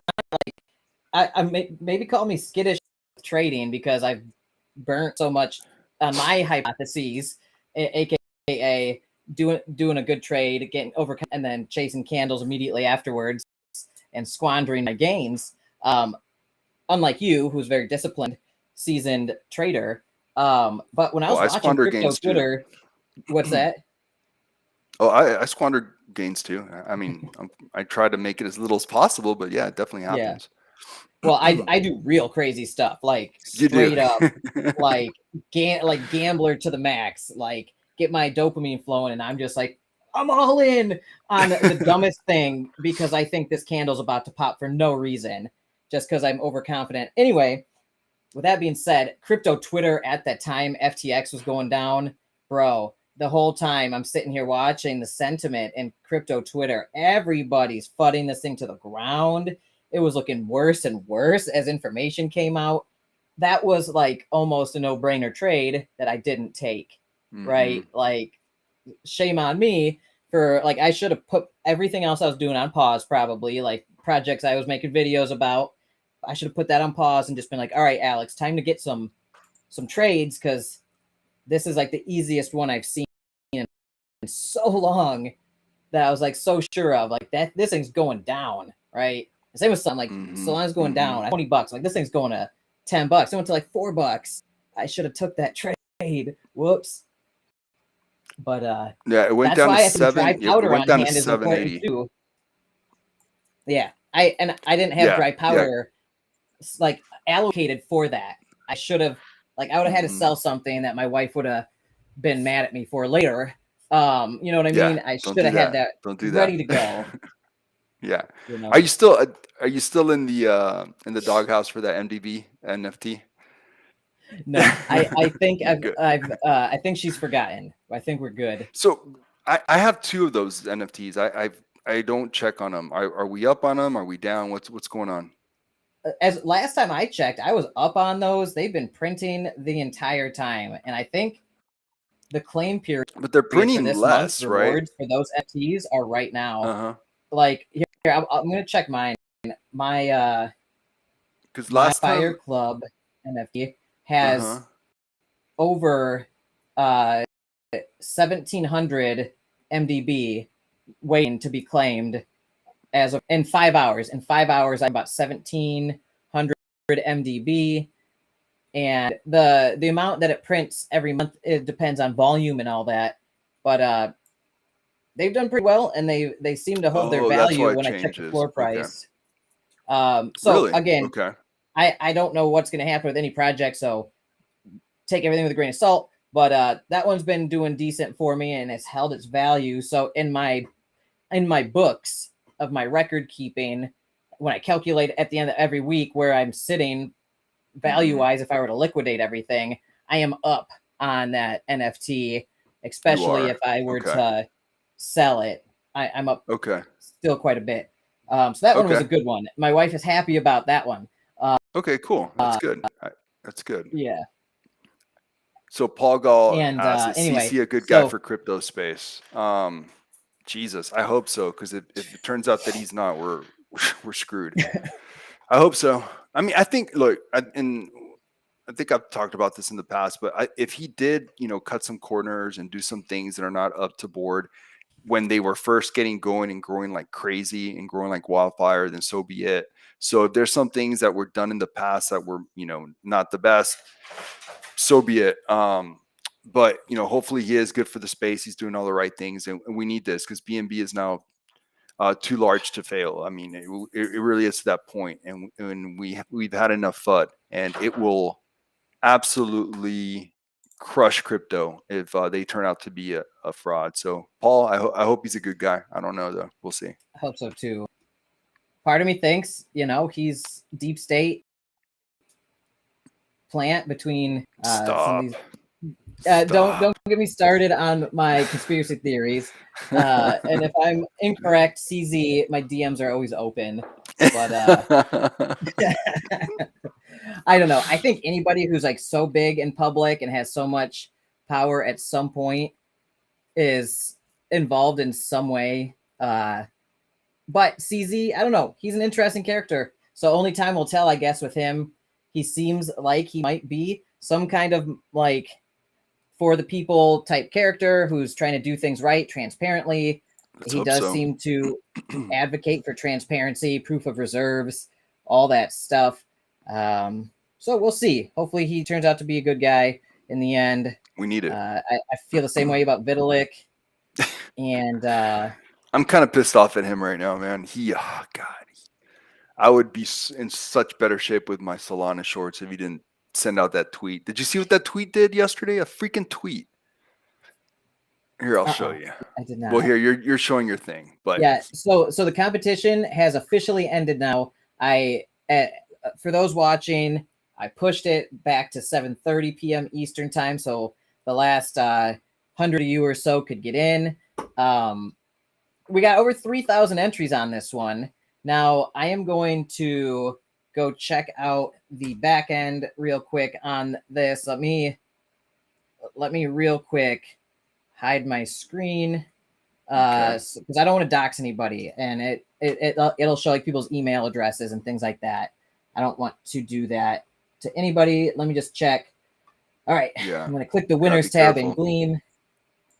Also, going forward, I'm changing my giveaway methodology because I'm rooting for Godham Tuna. I'm rooting for Godham. But yeah, Godham, thank you for reminding me. And I'm changing up going forward. This is probably going to be one of my last giveaways like this. I'm going to be doing them for members only in the Discord server. So if you want to, and it's going to make the people in there have a much better opportunity, much better odds of winning. If you're not in there already, discord.gg/YaBonks in the description below. Going forward, members only giveaways will be done to prevent people from gaming the systems with multiple entries using multiple profiles and stuff. Now we have a lot of invalid entries as well. Let me skim through these real quick. Because that's a tough thing about these. Like vetting this stuff during and afterwards is such a pain. It takes so much time. So the members only section giveaways is just going to take all that away. It's going to save me like hundreds of hours. And this portion of the show is sponsored by Members Only Jacket. So thank you, Members Only. Members Only. I forgot, dude. I actually have a Members Only jacket that's beat to hell somewhere in my closet. I wonder if they're still in business. People. I used to wear that in high school, man. My dad would wear one every day. Really? Mm-hmm. He still did for a while. I would joke with him. I'd tell him, you're literally the last member. Literally. The last member. All right. Let's see. All right. While you do that, I will show everyone what a freaking, just to show you how silly these markets are, guys. Check this out. All right. You see Solana down here yesterday? Here, right there at like, I don't know. What is this? Oh, no, it was even less. My bad, guys. Down here, it was like $7.80 or something like that.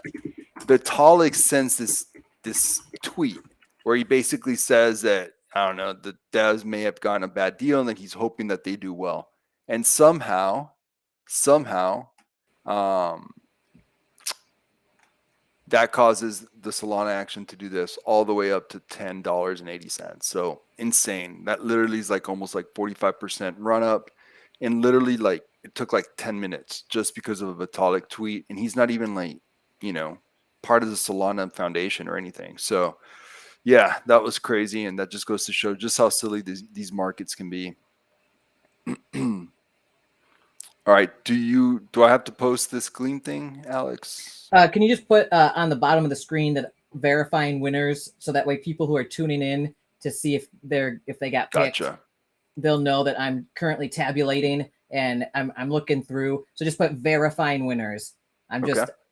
This is interesting about these giveaways when they're so open to the public that there's so many scam entries. I try to do at least bare minimum due diligence, sorting out the very obvious ones. Okay. And also Gleam sometimes tries to filter out legit ones as well. So I just real quick skimming through these, looking for real obvious scam accounts that I'm familiar with, or looking for real accounts that I'm familiar with that accidentally got flagged by Gleam, and making those valid before I pick the winner. So just, yeah. What's up, Crypto Knight? Vitalik tweeting about Solana is no better than must. Yes, agreed, 100%, Crypto Knight. Like, it's just funny that these things move markets. It's crazy. Peasant for Heart, where's Austin at? He's doing family stuff, with tomorrow being New Year's Eve, so he was not able to make it.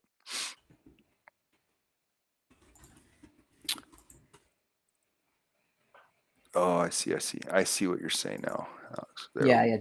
You just add that on the bottom of the screen there, so that way people know you in. Okay, I'll keep that up. Have a lot of OnlyFans fans, or only burns. Sorry guys, this is not OnlyFans. This is only burns. Dude, are we really gonna talk about OnlyFans again? Cyril, you got me with that one. Yeah, and right. There's and actually, Enrique, if you're on Restream, go to the tab that instead of that says chat, go to the one that says like captions or whatever. Okay. Do you see it? Uh-huh. And click ticker at the bottom or whatever. Click add. Click a new one. And just type verifying winners there. And then that way we can keep the chat stream going on the screen while I'm picking these. Okay. And that way you can still focus in on the. There we go. Oh, boom! Look at that! Look at that! Look at that! That's super slick, fancy, dude. So fancy! Wow. Yeah. I love Restream. It's so nice. All right. What was my opinion on? Haven't looked at it yet. I'll look at it this weekend. Dave, looks like there was 2 videos you did, so I'm gonna check that out for sure. I'll let you know if I don't like it. I'll be honest. All right, doing everything we can for our best community. All right. Absolutely. Yeah, I'll let you know. Dude, we do have the best community. The DeFi community is amazing. But don't be too nice. Like, it's okay to take profits, guys. Like, don't hold on to a project and not take profit because you're trying to be too nice. Like, that's like true. That's like the biggest mistake we all make. This user's name, or this user typed their first and last name as accept all cookies. It sounds like a bot to me. What are we picking for? We're picking for Only Burns NFTs, 5 of them worth $100 each. Kurt. Yeah. Only Burns. And Kurt, I know Kurt in the community. You're probably familiar, Kurt, with Cyril here from Parrotly, and now Only Burns. He's also one of the very active TA traders in the Cardinal House community. And yeah, so this is his project, Only Burns. He has blessed our community here with giving me the only giveaways that he's doing. He's actually buying these NFTs off the market with his own money to give them away. And I'm the only YouTuber or influencer he has chosen to give anything for giveaways for. Like I said, I like Cyril. He's a nice guy. I've chatted with him for dozens of hours. And, you know, he's paying it forward to our community, doing something real nice. So if anything, pay it forward to his community by just checking out the project. If you buy it or whatever, I don't care at all about that. But it's interesting. So go check out the cool stuff he's building over there. If you like it, cool. If not whatever. But he's been super generous to our community and our viewers. So like I said, he's putting up $500 in pocket to make this happen. And I'm just doing my due diligence right now to make sure that that generosity goes goes to somebody who's real and everything. So that's what I'm verifying right now. Accept all edible cookies. Yes. Dude, for sure.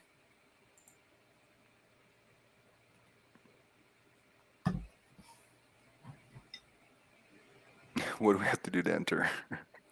It's too late. Too Kurt. late. Kurt. Too Oh late. my God. It's too late. Dang. So, all right, Kurt, are you a member of the Discord community? Like, not just a guest in there. If you're a member, I've got about 200 members in there, all real people that that I know. And if you want to be a member in there, it's $5 a month. All my giveaways going forward are going to be members only giveaways to prevent all of this time I have to spend vetting and verifying the winners, because so many of them are scam accounts, just totally fake, the same person entering in a million times. I got to, filter all that out. And I don't want the generosity of others.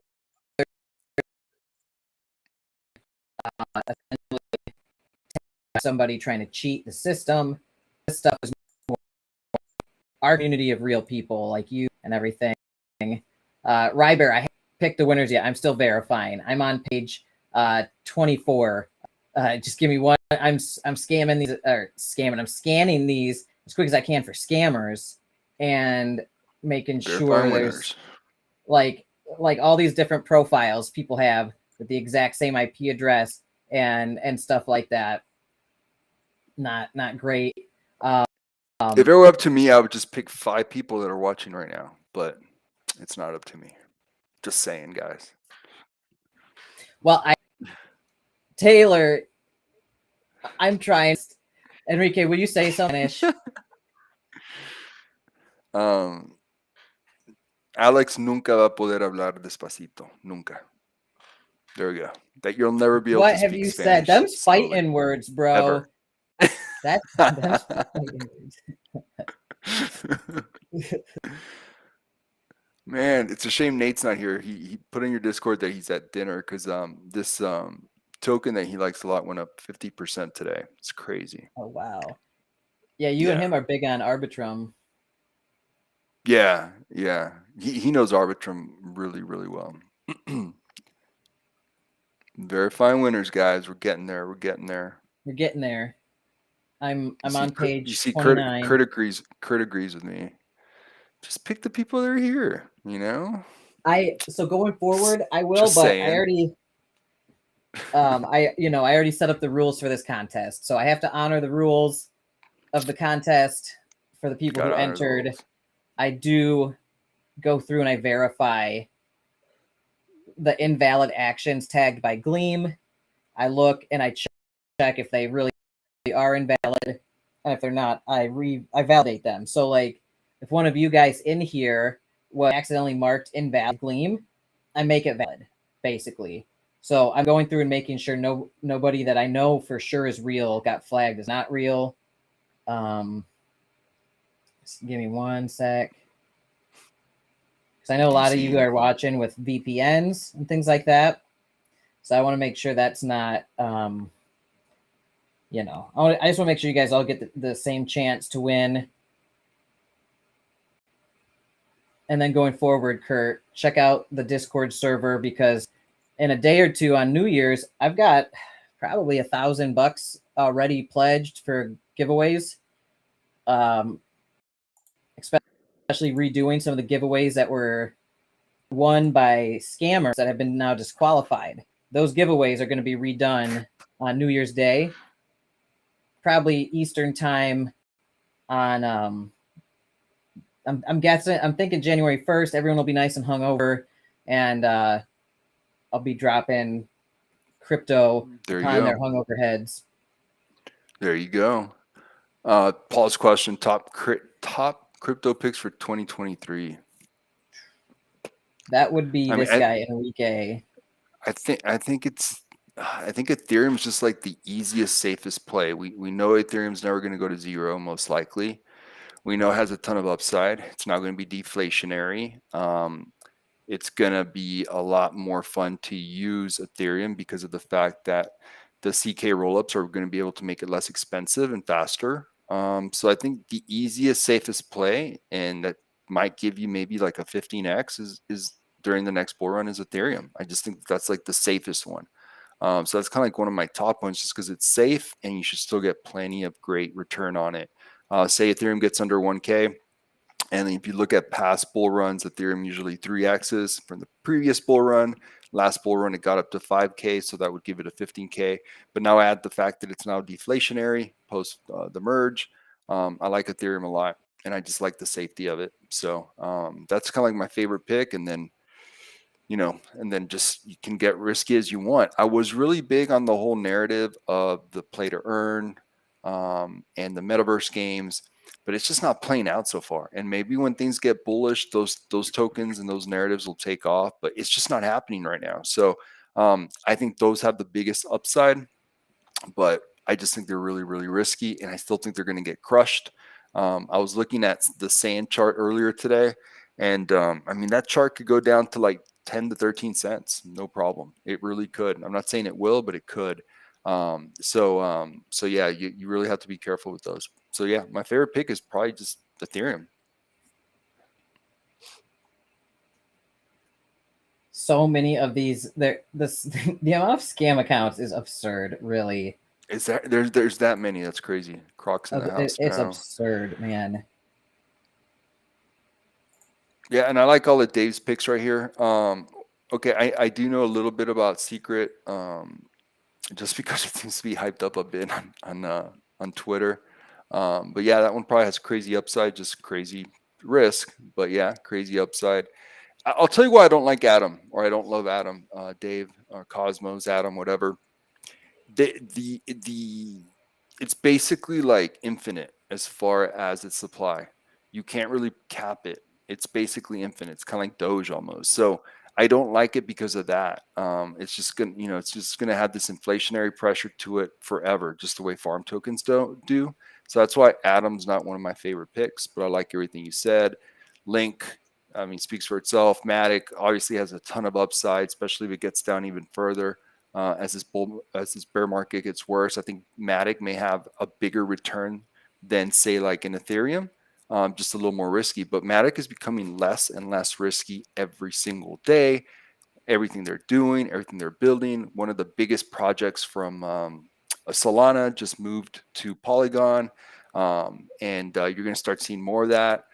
So yeah, I mean, the future should be bright for Matic, and it's very safe. So I like it, and it probably will outpace Ethereum as far as returns, just a little bit more risky.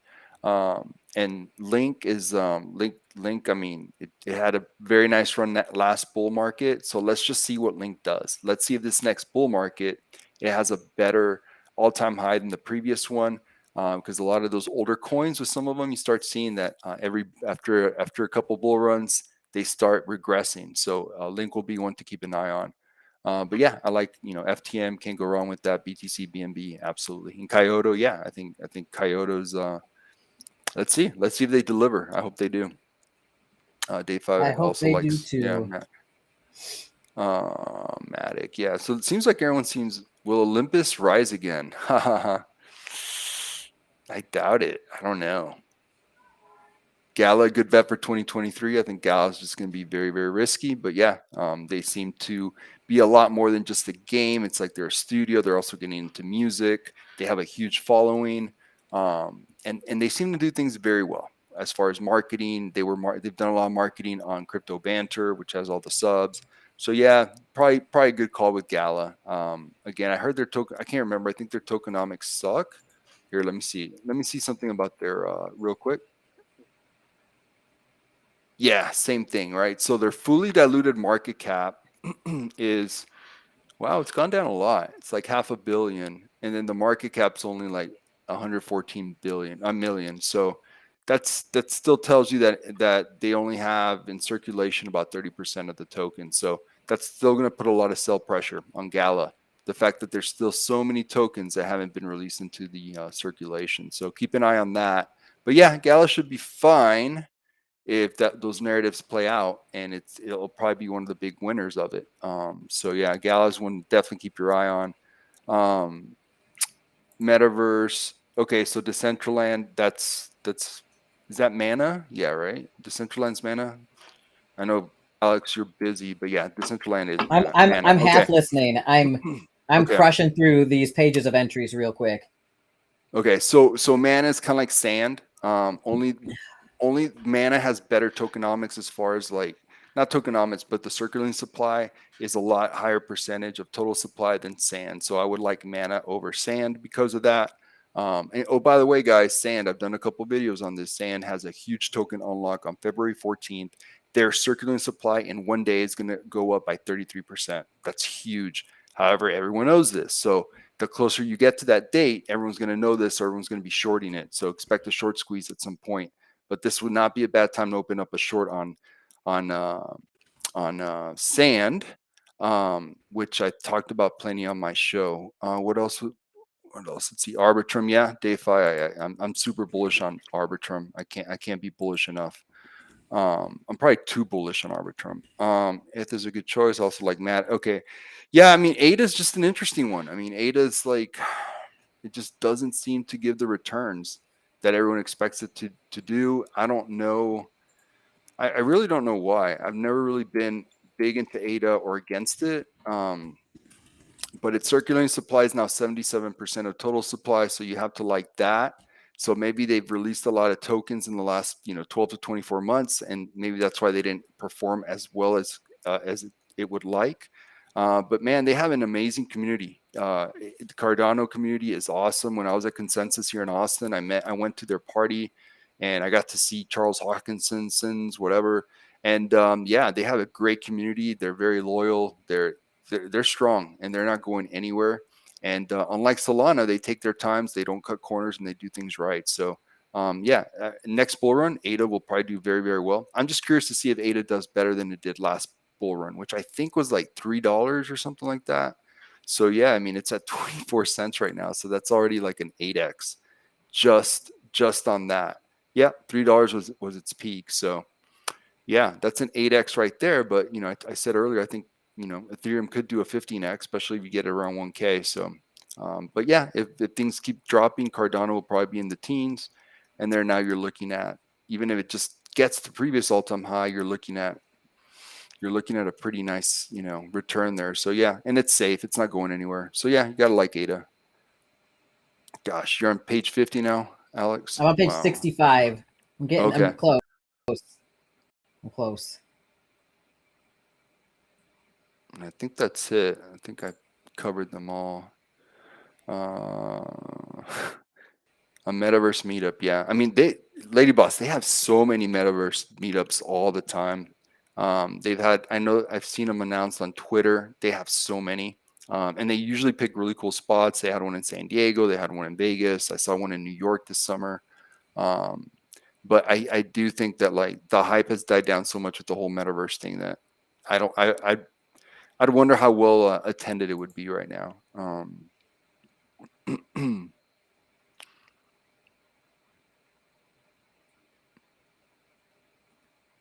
Oh, Elrond. Yeah, DC. Okay.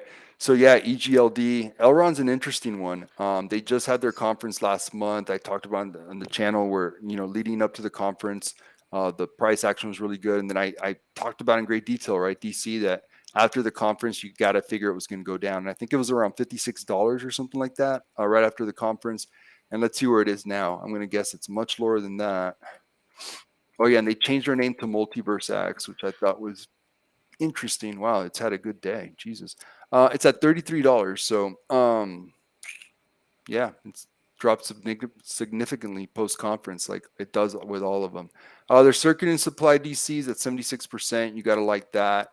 But especially with them kind of changing their name to this meta, multiverse, and I don't know. We'll see what happens. But this is a token that has gone absolutely crushed. Absolutely crushed. I think it was like in the 500s at one point. Here, let me see.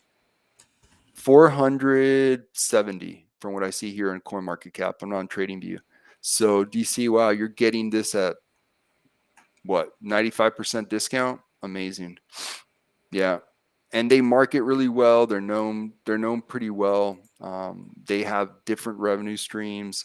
They're a good project. They're not going anywhere. My concern would just be how much is it going to drop in the next 3 to 4 months. But yeah, Elron will be around for the next bull run. That is for sure. So buying it now, you're making money for sure, but you may have to wait till 2025, 2026. But yeah, Elron's a good one. I think that's about it. Meetups with VR. Yeah. Nottingham. Oh, there you go. Yes, definitely. Nice. Ooh, this one's more not for me. This other one's for me, but this one's for you. Alex, is Walrus dead? I'm not sure. I haven't checked in on them in a while. I know they've been We love focusing a Austin. lot on the Walrus Anglers Club, which is something I covered a couple months back, which I like. I do personally like those minor hashing rate exposure projects, but Walrus from the Seigniorage protocol from Frozen Walrus, I have not checked in on it. Have you? Yeah, I have it on my list. So I'm always aware of how W share is doing, and it's now down to $4.57, which is pretty crazy. Remember when it was at 360? I do. I do So remember that. Wild. yeah, that was wild. God, I did Austin okay was just killing trading it. W share. I know you did. Yeah. And it's just, I hope it's not dead. I hope Austin can kind of revive that. But I mean, there's just no volume right now. So there's just no volume. They didn't have a single buy in the last 24 hours. Yeah, it might be dead, guys. I don't know. Which really sucks. But yeah, See, aren't you it's glad just I'm doing that time this? of the year. Lamps, who's chatting in the stream earlier, one of his entries got flagged, and I'm going to unflag it. Okay. So Lamps, I know you're watching. I'm hooking you up, bro. Nice. Crow. If I I don't do follow this. Crow. I don't follow Crow, Mogati. I don't know. I think tokens of those types of tokens of any kind of like exchange, unless it's BNB and unless it's KuCoin, they've historically done very, very poorly. So I don't even have Crow on my watch list, to be quite honest. All I can tell you is that they ended up passing all those tests with the bank run. It was basically a bank run is what they were able to pass. And you're talking about, let me just make sure you're talking about Crow, the exchange. You might be talking about Kronos. The Decentraland hype never died. Yeah, I guess not. I still own 2 NFTs that are somewhat related to that.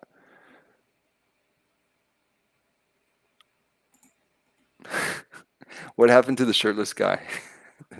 Brando. He's around. I video chatted with him.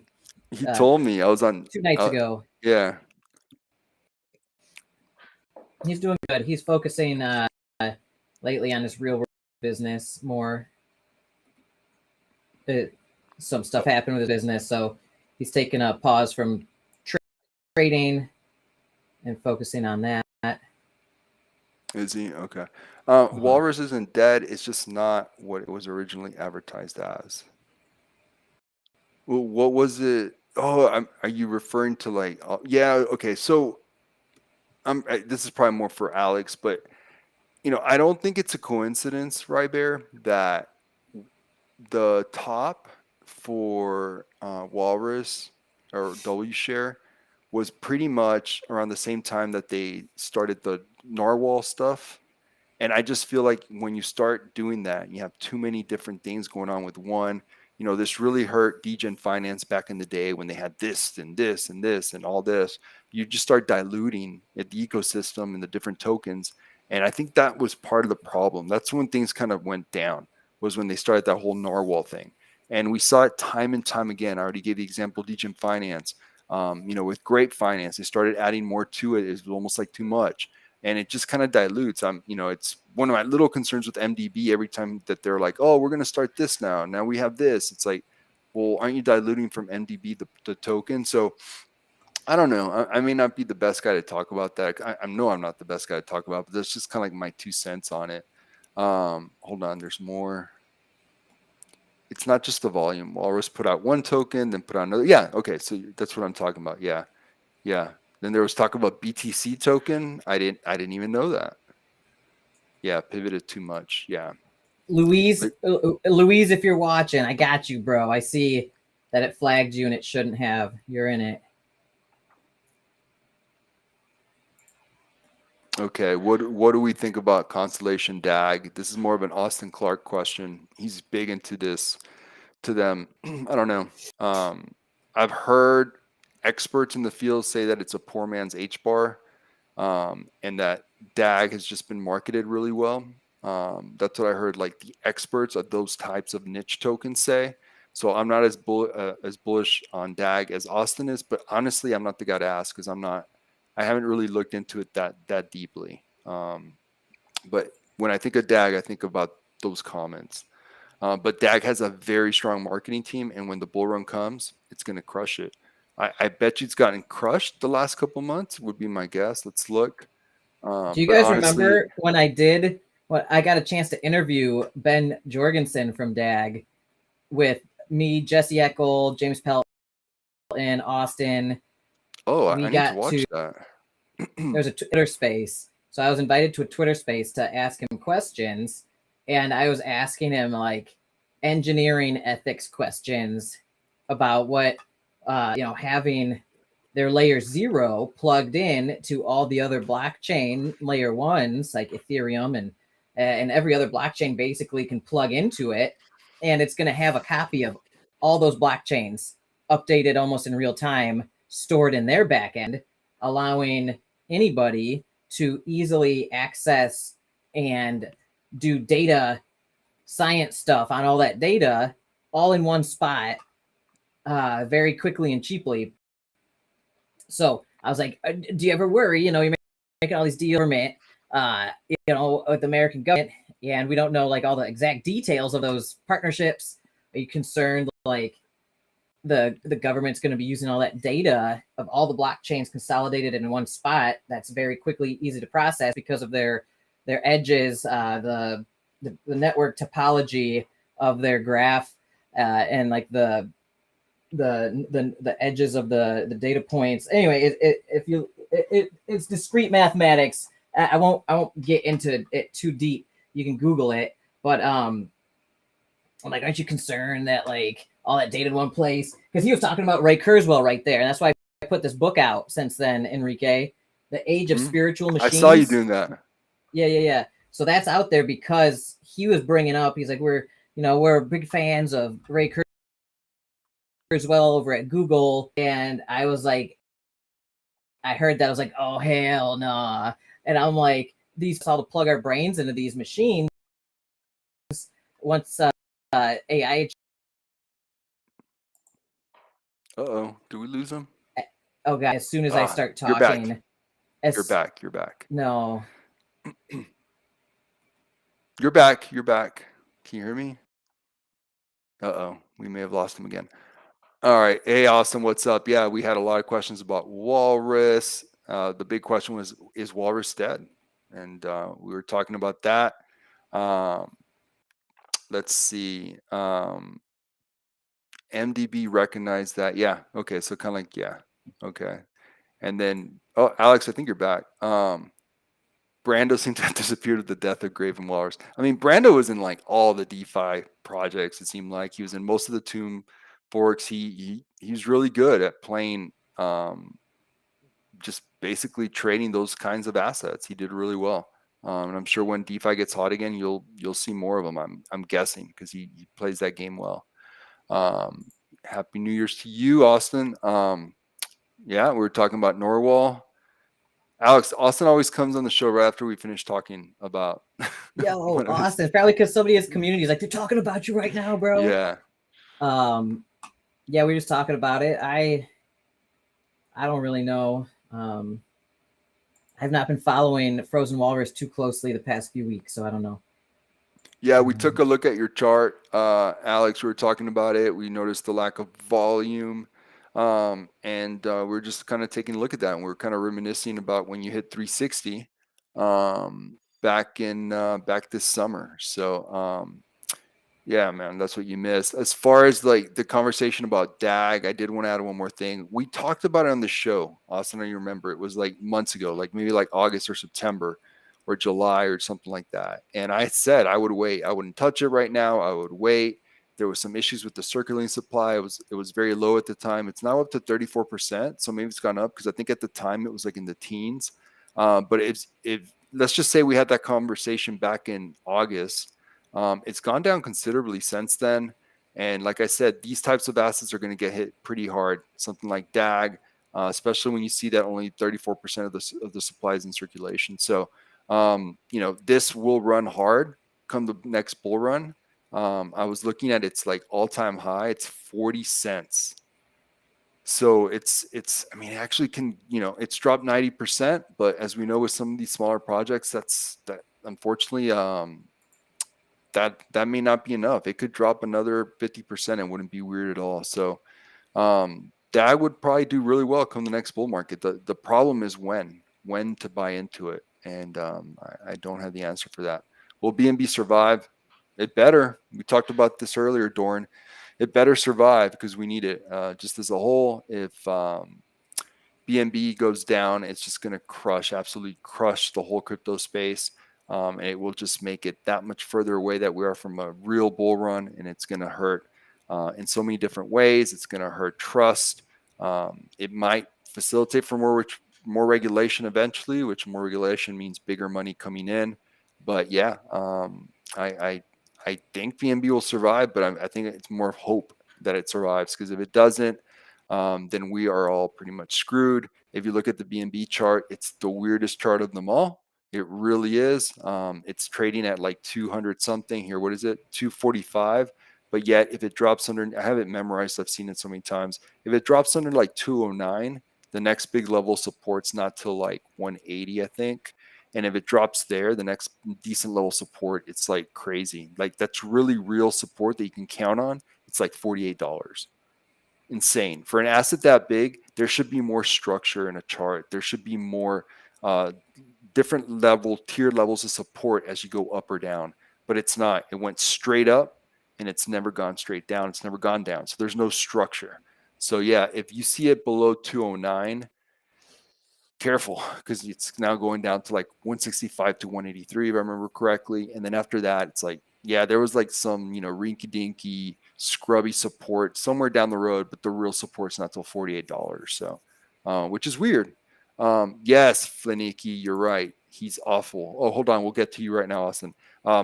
CC interviews so bad. The last one was horrible. When they asked them, like, I can't remember what the question was, but he basically was just, he didn't answer the question. He just kept saying, your assets are safe. Your assets are safe. And yeah, obviously he needs to get, trained on that.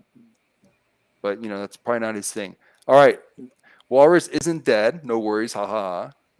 We didn't say it was dead. There's plenty going on, but fighting for liquidity in this market is an uphill battle. Tomb forks are entirely based on sentiment, and you can't make it right now. Yeah, that's pretty much what we talked about. It's just not the time and space right now. And we also kind of, have been talking about that in other episodes too, man. You're like the other one, like Great Finance, same thing. Just gotten completely and utterly destroyed. Serenity Capital, really good projects run by really good people. I said earlier, we're a fan of yours for sure. Madrid with Serenity Capital, LB with Grape, same thing, right? Not so much you can do right now.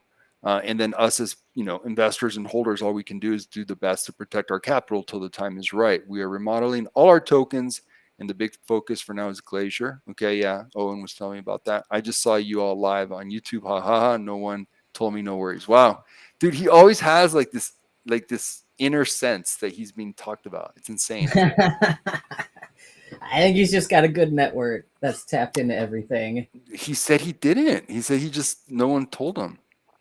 Funny Toro, aren't you glad I'm going through this? If you're watching Funny Toro, Gleam tried to take out some of your entries, and I just verified it's actually you, and I'm making that valid. See, I've done that to about 10 plus people now that were that were flagged that shouldn't have been. So that's why I do this. I take the time to make sure some of you guys aren't getting screwed on this. Going forward, the new system I'm going to put in place will prevent this kind of thing from happening at all. But, you know, it's so hard to filter out thousands of fake people or fake accounts and entries to find the, you know, give the real ones a chance. I just want to make sure the real ones don't get lumped in with all that before I pick the winner. So Austin, we're going to be wrapping up pretty soon, right after this announcement. But if you want to come next week, you are always welcome on the show. But we are about to wrap up, and I know I need to get going. And I'm I not know going to that, let you leave, man. and I know We're that doing this all night. And Godham Tuna, he's getting sleepy. He wants to see the results. Got it. You better win. It's almost done. I'm on the last page. Is of entries. But yeah. Oh man. So all okay, right. That's what I took. Okay, and then Austin, yeah, man, you're welcome to come on next week. Absolutely. AVAX. Top 5? Croc? What? Top 10? Really? Let's see. Top 10. So that means you think it's going to have a bigger market cap than Tron? I don't know. I mean, that market cap's all BS. I don't trust anything Justin Sun's doing. Dot? I don't know. I don't know what to tell you guys about Dot. Some people are very bullish on it. Some people are not. I don't know. You guys ready? Oh, here we go. I don't know. I don't know did if I'm it. as okay, cool. I don't know if I'm as bullish on AVAX as you guys, but I think top 3. What? Jesus. All right. Something to talk about next week. All right, Alex, I'll give you the floor, but AVAX is top 3. What? All right. Well, we can talk about this next week. Will you click? You guys must know something. Will you click my comment that says going to pick the winners now? Okay. For all of the so I'm going to get rid of the caption. All the folks who might not be able to keep up with my fast talking ways. So we have over 3,000 entries. A lot of them were flagged, but I went through 84 pages of the entries, and I saw some of the people here and some of the people that I know did have entries marked as invalid. I made them valid, so you guys are now back in the drawing. I think it is pretty good. So let's do it. I'm going to pick the winners now. I'm going to draw the winners. I'm not going to allow repeat winners. I'll pick 5 of them. Okay. All right, here we go. All right, drum roll. 3, 2, 1. Wow, drawing. Gleam's doing its thing. And I will announce the winners in the widget without avatars. Let's see. And then I'm going to verify the winners. So I'm going to do another check on the ones that were picked just to make sure it's not super scammy. I'm going to share my screen I can show it? Yep. Alex? Go ahead and show it. Okay. Let me refresh and picked these people as the winners. And, are any of them here? I don't know. So I'm going to now go through social media. Oh, God, don't show that. Whoops. I don't want to dock them. So if you guys see them, probably show their email addresses. But let me just double check. It was really fast. I didn't see anything. I want to make sure that these people are real. Okay. Yeah. Hey, this person actually has their YouTube profile. Actually, they have videos on it that they have made. So, okay. That guy's good. Aldi, you're all set. I'll email you. Let's see. Let's check Mahmoud now. give me one sec, you guys. This is it's a tricky part about this game. You know, you don't want cheaters to win, and you gotta verify. You know.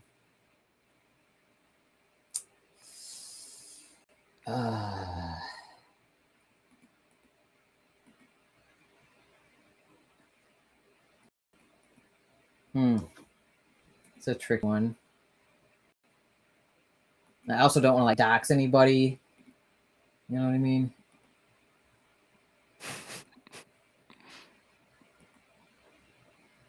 Okay, I think this guy is a real person.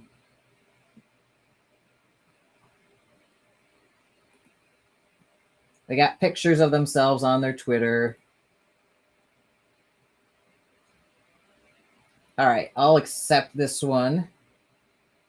I'll reach out to you in a bit. Let's see. All right, on to the next one. This is the trickiest part, you guys. You'd be amazed how many scammers try to game the system on these things.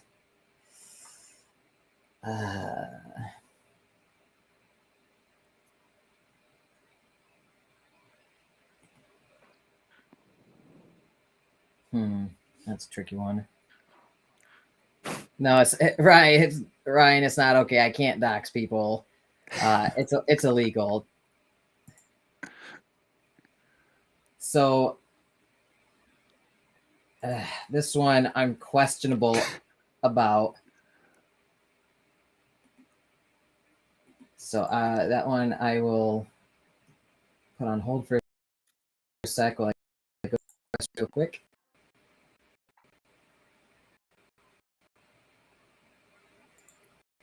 And going forward, be knows as to who is real and who is a scammer, because all the future giveaways will be done in the members only section of the Discord channel of our community. Okay, I think that one is legit. Cool, that's good. All right. And then last one. And I pre-screened this whole list too before I even picked the winners. So it makes it a little better than normal, but still I go through them again just to be sure.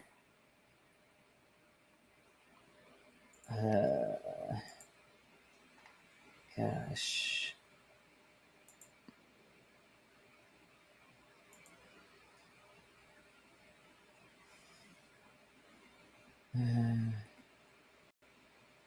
Technically that one is okay too. So let me go back to the one that was questionable.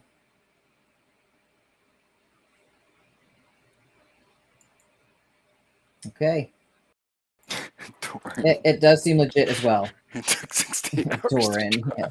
Hey, Doran, would you rather that or like you have been left out of the giveaway if I saw your name on there or something and I just let Gleam filter you out? You know what I mean? There's a reason. This is $500 Cyril's putting up for this, right? Like I want to make the sure randomness of 68, right? It's not like a round number of 70 or 65. 68. It's perfect. Because that means on the 69th hour, the winner will receive their prize. Good one. Yeah, exactly. It's we filtered out a lot of those fake emails. But these ones, I am going to accept them. I looked through the profile pages and stuff. There was human activity there. No, we their believe names you. But match moving their forward, email you have to be addresses. watching live to win. Moving forward, I think that's the best route. Well, I'm not going to do that because that kind of screws over the people in Asia and on the other side of the world, or people stuck at work. But the members only section takes care of that. Okay, that's true. Because they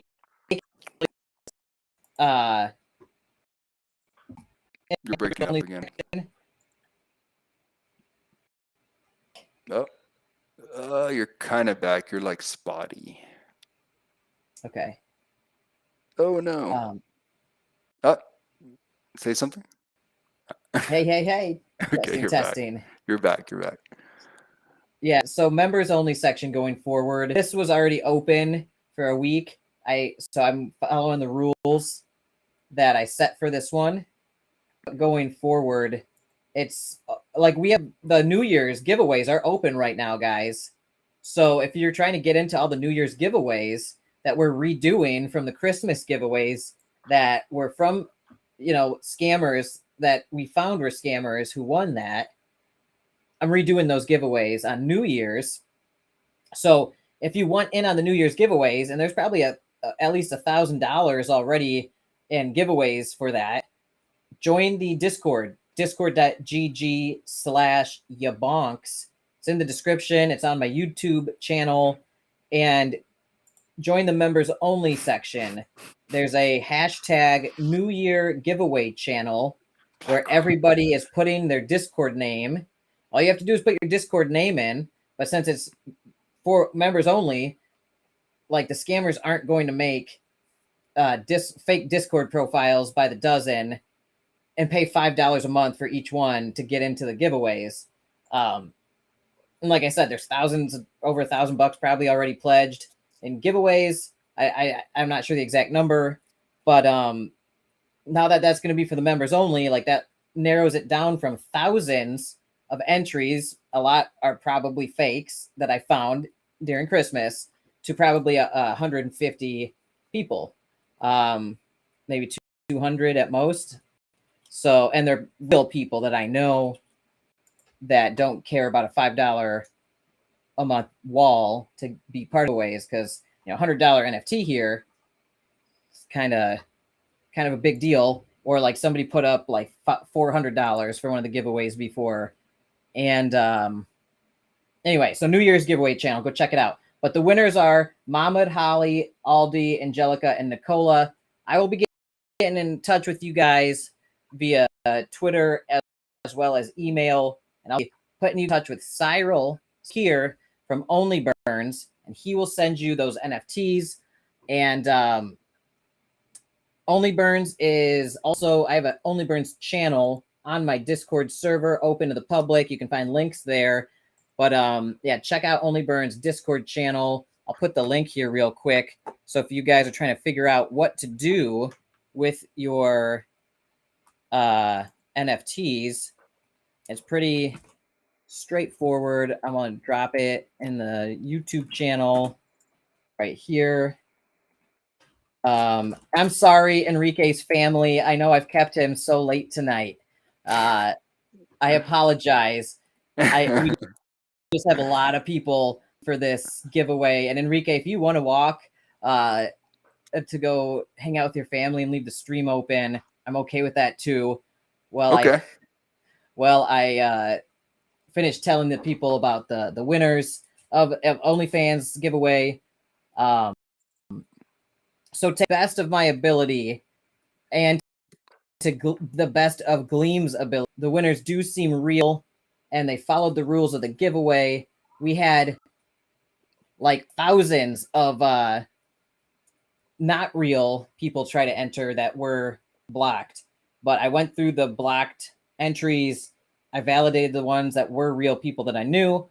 The people who won, as far as I know, are real people that post actively on their Twitter account.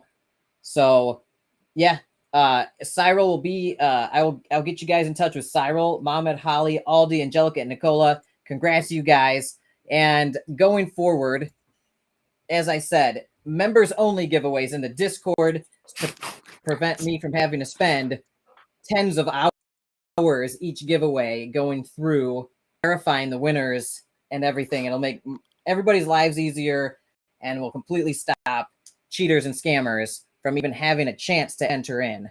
So discord.gg/YaBonks. Me and Enrique are in there. Enrique posts all his technical analysis setups. We've got animal sanctuary pictures and videos. We got a tight-knit community that talks and shares information about what they think about all this stuff. We help each other get on white lists and things like that. It's a really cool place. And also it's going to be giveaways, exclusive giveaways going forward in there to people that we know are hardcore DeFi enthusiasts, real people. Check it out. Discord.gg/YaBonks. We got thousands of bucks probably being given away on New Year's Day. And you can enter in right now to those contests. So if you want to enter into the contest for New Year's, I'm going to be doing probably 5+ different giveaways that day. You can enter right now at the New Year's channel. It's called New Year's Giveaway channel in Discord. Discord.gg. Put in your Discord name with the hashtag and the number and everything, and it will enter you in, and I'll pick it on the wheel. So there you go. Yeah, only scams. That's right, dude. The amount of scammers I've had to deal with the past 3-4 days has been disgusting. Honestly, disgusting. It's like hurt me because I normally get 4 hours or less of sleep a night. For 2 or 3 nights straight, I got 0 hours of sleep. I put those hours towards verifying. Good. Yeah, going through the blockchain. Go get some sleep. Connecting the people who won, and I took their wallet addresses and I found them sending their previous stuff to the same people. Right? I found like 3 different scammer networks like this. Hey Alex, I gotta run. I'm just gonna. Hey, I gotta run. If I get out of this thing, I think I stopped the stream. You do. Right? I'm done too. Okay. So the winners have been picked. Sure? Everybody. Okay. Yeah. So the winners are posted on the page of the Discord or of the Gleam contest. So it doesn't show the avatar or the full name. It shortens everything so you can't identify them on the front end, because I'm not going to dox people's email addresses and stuff and full names. But these are the winners. I will get in contact with them. If anything seems suspect while I'm talking with them, I might redo it. But for 1 or 2 of them, I don't think that's going to be the case, though. I've gone through these now twice. I think they're good to go. I'll send them to Cyril, get their OnlyFans NFTs. New Year boys coming up, you guys. Check out New Year's Day. I'll be on stream. Enrique, join me, maybe. I don't know if he's not too hungover. Yeah, I'm going to try to jump on. Yeah, cool. I'm going to try to jump in. We're going to be doing members-only giveaways for the super tight-knit community we got in DeFi. We got a ton of you guys in there already, so you know what it is in there. Cool place. Put your names in the New Year's giveaway channel, and you'll be on that giveaway. Listen to DC and get some sleep, Alex. Dean, I will sleep when I'm dead. My wife, she made me go to sleep last night, though. After 3 days awake, she's like, you're going to bed right now. And I got 8 hours, you guys. That's why I'm so alive right now. 8 hours and a pot of coffee. I feel human. And we're going to do a countdown. 5, Enrique, 4, good night, buddy. 3, good night, everybody. 2, Congrats again. 1. See you next time.